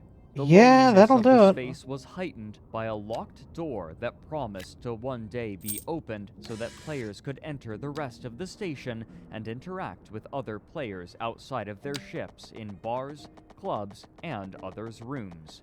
While not And that all never players happened? were fundamentally opposed to the introduction of the Captain's Quarters, its practicality was suspect, and most players opted instead for a more traditional view of their critical menus, foregoing the avatar-centric method of navigation that had been a core focus of this new development for half a decade. However, rather than being returned to the hangar view that had become a core part of EVE's aesthetics since its release, featuring the player's active ship in the center of the screen, players were instead shown a static angle of the locked station door, removing functionality from what had once been the hangar. Despite being the chief focus of development, the Captain's Quarters would not be the feature that would attract the most attention.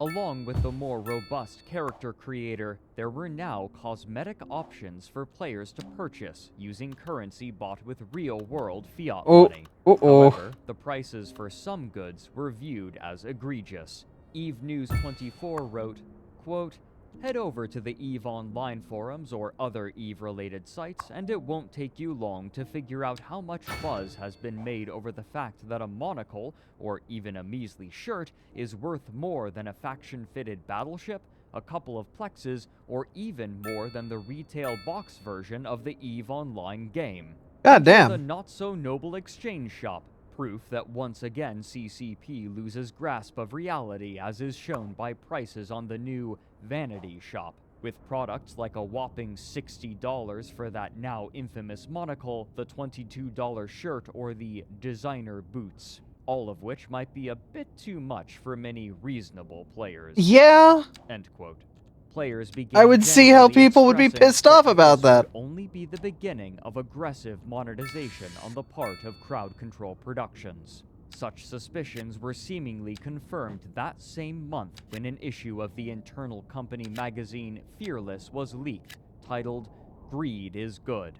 The first page, written by the editor Perry Desai, reads in part, quote, "As a subscription-based golden goose, EVE needs to incorporate the virtual goods sales model to allow for further revenue. To fund our other titles, revenue for its developer. A particular article, written by the company's principal game designer Kjorn Emerson, discusses the way that player attachment to virtual goods can create capital. Quote, "An interesting aspect of selling experience and identity is that the actual action of paying for it can strengthen their perceived value. This is in many ways because of the way we are raised as consumers. Therefore we are. Fashion is a beautiful example of this. When buying nice clothes, we might feel more desirable and confident, and in this way, the act of buying can actually be a factor to make your experience more meaningful or your identity stronger, and as such, it becomes more competitive with other alternatives. The act of buying is a powerful psychological pattern, deeply rooted in all of us, whether we like it or not. The pure subscription model for games, even though quite well suited for the selling of holistic experiences, takes little advantage of this part of human nature. Many players will actually voice the opinion that adding any kind of consumerism to such a game will ruin their experience. Those same players will buy Plex without any qualms to get instant access to that ship they just need to have right now, and they might even go as far as buying a $500 leather jacket that matches the one their avatar is wearing. A balanced approach should acknowledge Ah, consumerism as a powerful that's game a little, design amongst sticky others there. that we need to get familiar with, and that should be used carefully and with respect to create more enjoyable That's, experiences and stronger identities for our players. If Yikes. successful, this will result in their increased emotional attachment to our product and services for the benefit of all. If not, we run the risk of sucking our customers dry and leaving their shriveled corpses by the side of the road to the benefit of none. Jesus! End quote. The debate portion featured noticeably little debate. Both employees writing for the piece, who had been approached and requested to support a given side, espoused the value of virtual cosmetic sales for real money, disagreeing only on the measure of tangible in-game advantage that should be allowed for purchase. The writer for the yes portion, a game designer named Christopher Toberg, wrote about his experience with the player base and their opinions on the matter. Quote, "I would like virtual goods sales in EVE. In fact, I'd like to sell a lot more than vanity items. Does this mean I'm an evil capitalist that, unless stopped, will cause the entire company to catch fire and be buried at sea by a secret team of Navy SEALs? Let's hope not, although that's the impression I get sometimes when interacting with our customers. There is a pretty overwhelming perception amongst Oh my EVE players that God! these changes are bad. I think they're brilliant, but our players don't. We're going to face an uphill struggle, and the reason many of us never talk about this publicly is that we'd be burned at the stake by the players. Yeah! Really No understand fucking the wonder, logic dude! behind it." End quote. A later part of the feature states that the company was suggesting selling faction standings, an important limiting aspect of the game. Speaking of Dust 514, a header reads, "Next summer, people will be flocking to play Dust 514. There will be an entrance fee, but we will make sure to also provide some proverbial free towels. We will be charging for the swimming goggles, though." Towards the end, it discusses the inevitability of charging players for in-game advantages for the upcoming World of Darkness. Quote, "Escalation of commitment is another key concept for the value of virtual goods sales. When a person has put time, effort, or money into something, she's more likely to be attached. If players can spend more money directly on our game, their enjoyment will heighten, and they'll bond more strongly with it." Oh my After discussing God! strategies to allow players to purchase an appropriate amount of in-game power, it concludes by stating, "The question of virtual goods sales is not to do or not to do. Rather, it's how do we do this? For the yet unpublished World of Darkness, the details are foggy, but the philosophy is strong." End quote. When this company magazine was leaked to the public, gaming news outlets immediately began covering it, and the community was outraged. Players took their ships to Jeddah, the trade hub of all of New Eden, and began firing at a prominent invulnerable statue to show their displeasure in a visible fashion. Wow. But arguably, the more impactful action was when thousands of players canceled their monthly subscription. Some Yeah, that'll resolved do that it. They would do so for as long as was necessary for Crowd Control Productions to change their minds, while others decided that, with this new direction that the company was taking, the good days of EVE Online were over, and it was time to move on to other games, or from gaming entirely. Oh When my an God. internal letter from CEO Hilmar Pedersen was leaked, stating that this reaction was to be expected and that the players were simply resisting change, the player base was only emboldened, and the protests continued, beginning what Good would on be whoever known leaked this, either though. as the Summer of Rage or the more reductive Monocle Gate, after the exorbitant price of the Monocle cosmetic item in the store. Despite the hopes and expectations of company management, the protest showed no signs of stopping 4 months later, even Good. after a discussion with the Council of Stellar Management. In an effort to placate their player base, Hilmar released a long, apologetic letter which opened with plaintive prose. Quote, "Dear followers of EVE Online, the past few months have been very humbling for me.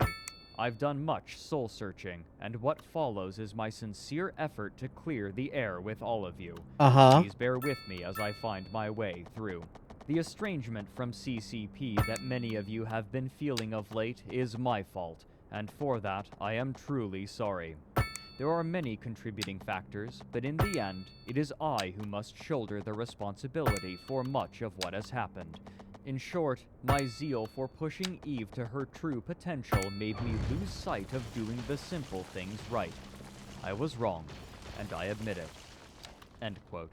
The rest of the letter consisted of points of failure perceived by the player base and copious apologies. However sincere these apologies may have been, it was not enough to entirely reverse the negative perception of the company. It never A would. press release 2 weeks later revealed that what they had once internally referred to as a golden goose had stopped being quite so lucrative, and they would be reorganizing their company significantly, including would have laying expected off that? a fifth of their workforce. Oh. They explained that, quote, "For the immediate future, our mission is to enrich the vast EVE universe by strengthening the continuous development of EVE Online while preparing to bring Dust 514 to market on the PS3. We do this in order to realize our ambitious and challenging plan of joining the two in a cross-platform, truly massive online world. World of Darkness will continue development with a significantly reduced team. This team will continue to iterate and expand on the gameplay and systems they have designed. We will also redeploy creative teams in Atlanta to support the launch of Dust 514. End quote. But the purported gameplay and systems for World of Darkness were in a questionable state. Per the Guardian article, quote, "There seemed to be no clear vision on how the various parts would create a cohesive end product. Sources report that the game effectively reached alpha, the stage at which all the major features have been implemented, 3 times, only for each version to be scrapped." End quote. Despite confidently claiming that they still had more EVE subscribers than a year prior, it was now clear that the expectations of the executives at the company had been severely curtailed. Yeah. They would have to desperately struggle to maintain what they still had in EVE Online. Yeah. While the state of the company would have a significant impact on the game as a whole, the conflicts in Nullsec would continue unabated. While nestling itself into its new home region of Delve, Goonswarm recognized that it would need allies in order to weather any upcoming wars, given their penchant for angering other groups of players. And so, they organized what they named the Cluster Coalition, consisting of numerous nearby corporations, often gathered together not due to affable relations with one another, but rather due to common enemies. The animosity between these groups is difficult to overstate. Great name. On the verifiable Fantastic. spectrum, players would locate spies Oh. and, upon tracing their IP addresses, would publicly post their identifying information, including their full name and address, in order to threaten them. This Oh my became a common God. occurrence for which certain leaders became known. Even more extreme allegations would arise over time, though their veracity is in question.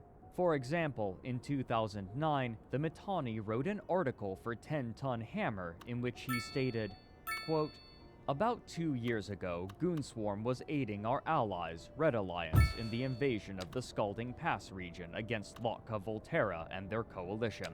Lotka Volterra had unveiled one of the first Titans against us to catastrophic consequences, and at the time these profoundly silly ships were nearly impossible to kill through legitimate in-game means. They were essentially invulnerable, with the only Titans destroyed through catching the ship while the pilot was disconnected from the game. It was determined that the Enslaver and his Avatar-class Titan had to go. I was approached by one of the leaders of Red Alliance to help make this happen, but almost immediately we were down the rabbit hole. Much to my surprise, He said it. Red He said the Alliance thing. director didn't want in-game information from me. He wanted us to use the forensic resources of our intelligence agency to track down the Enslaver's home address. At a coordinated time, armed with this information, a Russian Alliance member would apparently cut the power to the Enslaver's house in the real world, and in EVE, a Russian Alliance capital fleet would assault the abruptly pilotless Titan. Yikes. As one can imagine, I demurred, but the Russian alliance director didn't want to take no for an answer, and I didn't fancy telling him that I thought he was completely insane. I said that I'd look into it, and that's when things began to get really crazy. Kugutsumen got involved. Kugutsumen is a French national living in Jakarta, Indonesia, who was convicted as a teenager in the early 1990s of phreaking the FBI's conference call system and running up $250,000 in international calls. He caught a ban from CCP years ago for breaking the T20 scandal after penetrating the Band of Brothers director forums, but it seems the banning completely removed all restraint on his behavior regarding the game. He set up his own forum to cover the hidden news of EVE by publishing snippets from the forums of other alliances. Why didn't I have to deal with the Red Alliance trying to cut the power to the Enslaver's house to kill his Titan? Because Kugutsumen, out of either idle curiosity or malice aforethought, traced the Enslaver's IP addresses back to Iceland, confronted him on Lotka Volterra's TeamSpeak while under an assumed name, recorded the conversation, and then outed him as a GM and a CCP employee. Oh my god! But to the northeast in late 2011, the Russians, having once been relatively united, had again split due to internal divisions between the leaders of major powers, often involving what was known as RMT, or real money trading, another name Dear for the God! market economy in which wealthy players would exchange their in-game ISK for real money. Just the fact that they wanted somebody to go to somebody's house and cut his freaking real-world power to win a stupid space game. Oh my god! And then they brought a real, like, actual person who was, like, on the FBI's lists to do the dirty work, to do dirty work for them. Oh my god! Accounts from different players conflict on the prolificacy of this practice, with some leaders claiming that it was a rare occurrence, while others stated that nearly every person with a leadership position in every... I missed something important. Yeah, let's go back a bit. We'll retrace our steps. Against Lotka Volterra and their coalition. Lotka Volterra had unveiled one of the first Titans against us to catastrophic consequences, and at the time these profoundly silly ships were nearly impossible to kill through legitimate in-game means. They were essentially invulnerable, with the only Titans destroyed through catching the ship while the pilot was disconnected from the game. It was determined that the Enslaver and his Avatar-class Titan had to go. I was approached by one of the leaders of Red Alliance to help make this happen, but almost immediately we were down the rabbit hole. To my surprise, the Red Alliance director didn't want in-game This is a information 6-hour video. Us to use Let's be the fair. forensic resources of our 5 hours, intelligence 55 to minutes. track down the Enslaver's home address. Yeah. At a coordinated time, armed with this information, a Russian Alliance member would apparently cut the power to the Enslaver's house in the real world. Yeah. And in EVE, a Russian Alliance capital fleet would assault the abruptly pilotless Titan. Yikes. Yikes, indeed, dude. Demurred, but the Russian Alliance director didn't want... Anyway, let's pass back to where we were. Due to internal divisions between the leaders of major powers, often involving what was known as RMT, or real money trading, another name for the black market economy in which wealthy players would exchange their in-game ISK for real money.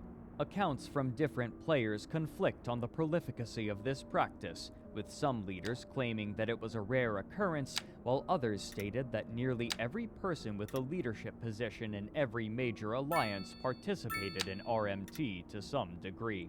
The desire to sell ISK for real-world fiat currency was heightened for those in leadership positions who had accumulated more wealth than they could feasibly spend, and there was always a temptation to raid a corporation or alliance's assets and sell them.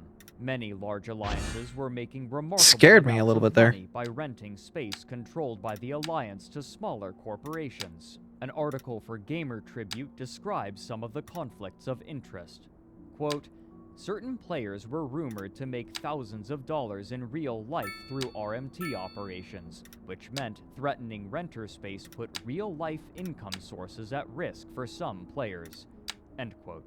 While it's impossible to say for certain, the Russians had a reputation of partaking in RMT far more than other groups, which made a massive heist in July of 2011 only more bitter. A trusted and well-known leader in a Russian corporation stole nearly 1 trillion ISK worth of goods and cash, including 2,400 plex valued alone at approximately $42,000. This would not stand, and the Russian federations, who had once been relatively peaceful, fractured and declared war on one another. As these wars raged, fleet commanders began to experiment with wormholes as tactical tools, especially as an escape route in case a fight was going badly. However, given the relative unfamiliarity with wormholes, nullsec corporations would sometimes make grievous errors born from ignorance of this chaotic space. For example, after losing a fight, the elite members of Pandemic Legion, closely affiliated with Mercenary Coalition, hid their heavy battle fleet in a wormhole. However, the combined mass of their ships was too great for the wormhole to remain stable, and it collapsed behind them. None of the 46 characters who made it through the wormhole was equipped with the probes necessary to navigate a way out of wormhole space, and so, with little knowledge of wormholes, they decided instead to simply destroy one another's ships and respawn back home. Elsewhere, the dissolving of familiar alliances meant that old enemies after the war were far more vulnerable, and wars began to break out all across nullsec, with wild border adjustments on a regular basis. Not even Goonswarm was able to hold on to its prize of Delve. As these wars became larger in scope and game-related writing began to resemble more traditional news outlets, web traffic began to funnel into more professionally produced operations, but these outlets were often controlled by groups with special interests, most obviously the Mittani, a website owned and operated by its namesake, with writers creating all kinds of media. On November 13th, 2012, the blog Evaganda wrote, quote, "The Mittani has killed Eve blogging. Why read through dozens of sites when you can just visit one? You get features, news, opinion, and the unquestionable loyalty of the largest single block of players in-game, fed daily through forum support that rivals none other." I've been approached 3 times to write for the Mittani. The first was back before it launched, and the most recent was by the very same Mark Scaris that now poses the question of what to do with these blogging features. It is no mistake that other community-involved bloggers are also involved in that site. By the way, I turned all 3 of those requests down flat. Personally, I can't support the Mittani or the goons behind him. I don't link to the site here, nor will I ever do so. That is a role-playing choice primarily. But it is also because I knew full well what that "things coming" meant. And here we are. And it is only natural. Things change, remember? Eve is getting close to being a decade old. It is as predictable as the sun rising and setting that eventually something like that site would appear. End quote. But while both media outlets for game news and the alliances in nullsec were inexorably progressing toward a greater homogeneity, the players in wormhole space continued to establish themselves. Over time, they had discovered more and more about their chosen home, some facts being more esoteric than others, and this knowledge would turn this churning, chaotic hellscape into a verdant home replete with valuable minerals and friendly rivals. One of the most important habits adopted by early players was the mapping of wormhole space. Players from different corporations would be tasked with traveling through wormholes, taking note of what existed there, such as enemy bases or collectible resources, and sharing this information with the others, so that the immediate vicinity around their home system would be known, the connections spider-webbing out, with some branches terminating back into normal K-space. Due to the transient nature of the wormholes, these maps would have to be updated constantly, and they were closely guarded so as not to be used against their makers. However, Makes sense. players quickly discovered methods by which they could, to some extent, control this space. By sending heavy ships back and forth through wormholes in just the right patterns, wormholes could be coaxed into collapsing prematurely while guaranteeing that no ship would be stranded on the far side, a practice known as rolling a hole. These tactics could be used both defensively and aggressively. A corporation with access to a static hole could purposefully collapse it again and again, searching for targets. A static hole that linked to other wormhole space systems could serve as a way to search for new resource nodes from which to gather, or it could be a way to search for other corporations with whom to engage in affable combat for entertainment. But those outside of wormhole space came to know them for a different practice. If a wormhole corporation gained access to a nullsec static, then they could quietly use it to search for ripe targets. Once a proper target was spotted, a small raiding fleet would burst forth from the wormhole and begin raiding the surrounding space, destroying ships and looting until a response fleet could be organized. Given the relative power of nullsec corporations and the size and mass restrictions imposed by the wormholes, it was common for such response fleets to substantially outclass the raiding bands from the wormhole corporations. And so, upon sighting them, the raiders would retreat back through their wormhole, disappearing into the labyrinth. The relative secrecy and aggressive demeanor of the average wormholer placed them at odds with the nullsec empires, and over time, the two came to regard one another as bitter enemies, the nullsec alliances relying on stability and strength, and the wormholers embracing disorder and agility. Despite the equalizing forces of wormhole space, it still harbored its own elite, and they tended to occupy the samurais became honorless ronins. You know what? Yeah. Also the most valuable. The higher class systems tended to have unique stellar bodies, such as black holes and pulsars, which could dramatically alter certain statistics about ships, making them even more difficult to assail, as their denizens would specialize their ships to utilize these peculiar features fully for defensive purposes, their ships funded by the valuable resources there and in the wormhole systems that tended to link to them. These larger corporations naturally became targets for others looking for a good fight. The most well-known example was the corporation Rooks and Kings, who delighted in discovering ways to push the game to its limits, and their French corporation, Guillotine Therapy, who primarily lived in wormhole space. Their YouTube series, named Clarion Call, attracted the attention even of those outside of the game, as their stories of frustrating the efforts of much larger corporations became legendary. In particular, they became known for a unique tactic: pipe bombing. By outfitting a small fleet of battleships with smart bombs and equipping defensive modules that allowed them to resist the particular kind of damage that the smart bombs produced, they could effectively destroy any intercepted enemy fleet while remaining mostly intact. This was made possible in part due to the rigid habits of fleet commanders in nullsec corporations, who were predictable enough for these strategies to continue to work for months. Oh my god! As great powers were establishing themselves, there was a new, unorthodox section of EVE Online growing faster than any other. Think fast, Chuckle the Nuts! Casinos. By sending ISK to trusted banker characters, players could exchange their in-game money for tokens to be used on gambling websites, much like chips at a real-life casino, and soon, players with vast stores of liquid assets and nothing else on which to spend them would gamble large amounts for entertainment. The money being funneled through these websites was massive and only growing day by day. God damn. All of this was contingent upon Crowd Control Productions managing their game while simultaneously launching further games, something that would prove to be a titanic struggle.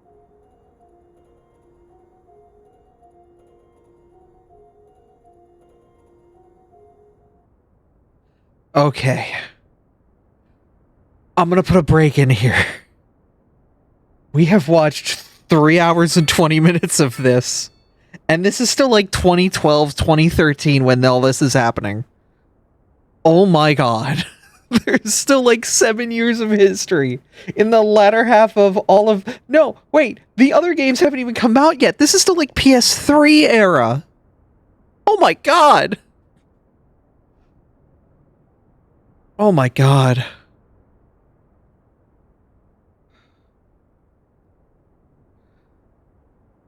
I think we need to continue this tomorrow because I need food.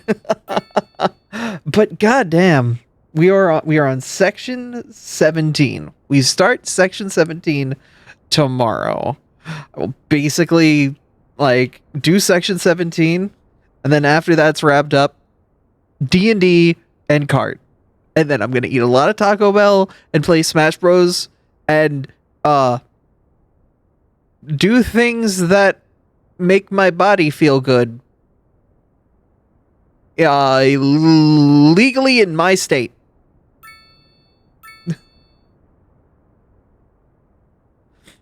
This feels like a weird history class.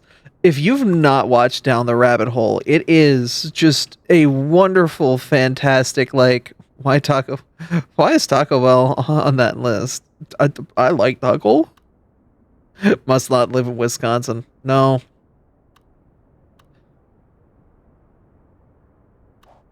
What do you mean you don't have a garbage can? Whatever. I'm going to save the game here. But thank you all for coming out and watching. This is... Brah. This has been fun. We are going to... Who's live right now? Oh my goodness.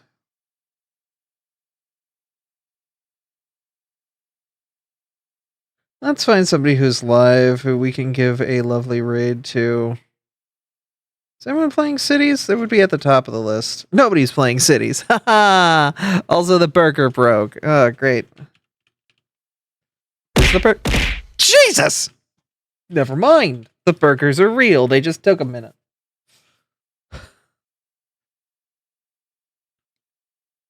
You know, I'm trying to find something that you guys would be down to watch. Let's just... You know what? Krizoffs always gives us a raid. They always give us such lovely raids and lovely content. I'm going to raid them. We're going to give this lovely Eevee a raid. So, that's what we're going to do. They keep giving us wonderful raids, even though they're like 4.5 hours in. But whatever, we're giving them a raid. Krizoffs. But thank y'all for coming out and watching. It's always awesome streaming for you all. I'm going to hit the end button. Never mind! Wait a minute. No. We have to come back. Their stream isn't ending. We have to go somewhere else. No! We were going to give you a raid. No! No! You better not be raiding me. Darker is back to... Oh my goodness. Okay. We gotta find someone else to raid. Gosh darn it, we were literally about to raid them. Okay. Yuri. Yuri is playing the Messenger, which is a fantastic game, but Yuri's VTuber, top tier stuff. We're going to go give them a raid, since Krivos is heading out. But thank you all for coming out and watching. I'm hopping out and getting some food and hanging out with the boy. But y'all have a good one. If the music wants to play. Oh, there it is. But go watch Yuri. They're cute, wonderful bird, a little scary in form, but not in like tone and voice. They are a friend. Don't worry. Do not judge a book by the cover. They're keeping Halloween alive all year round, but in a fun way. But that'll be it for me. Thank you all for coming out and watching. Y'all have a good one. See you next time. Later.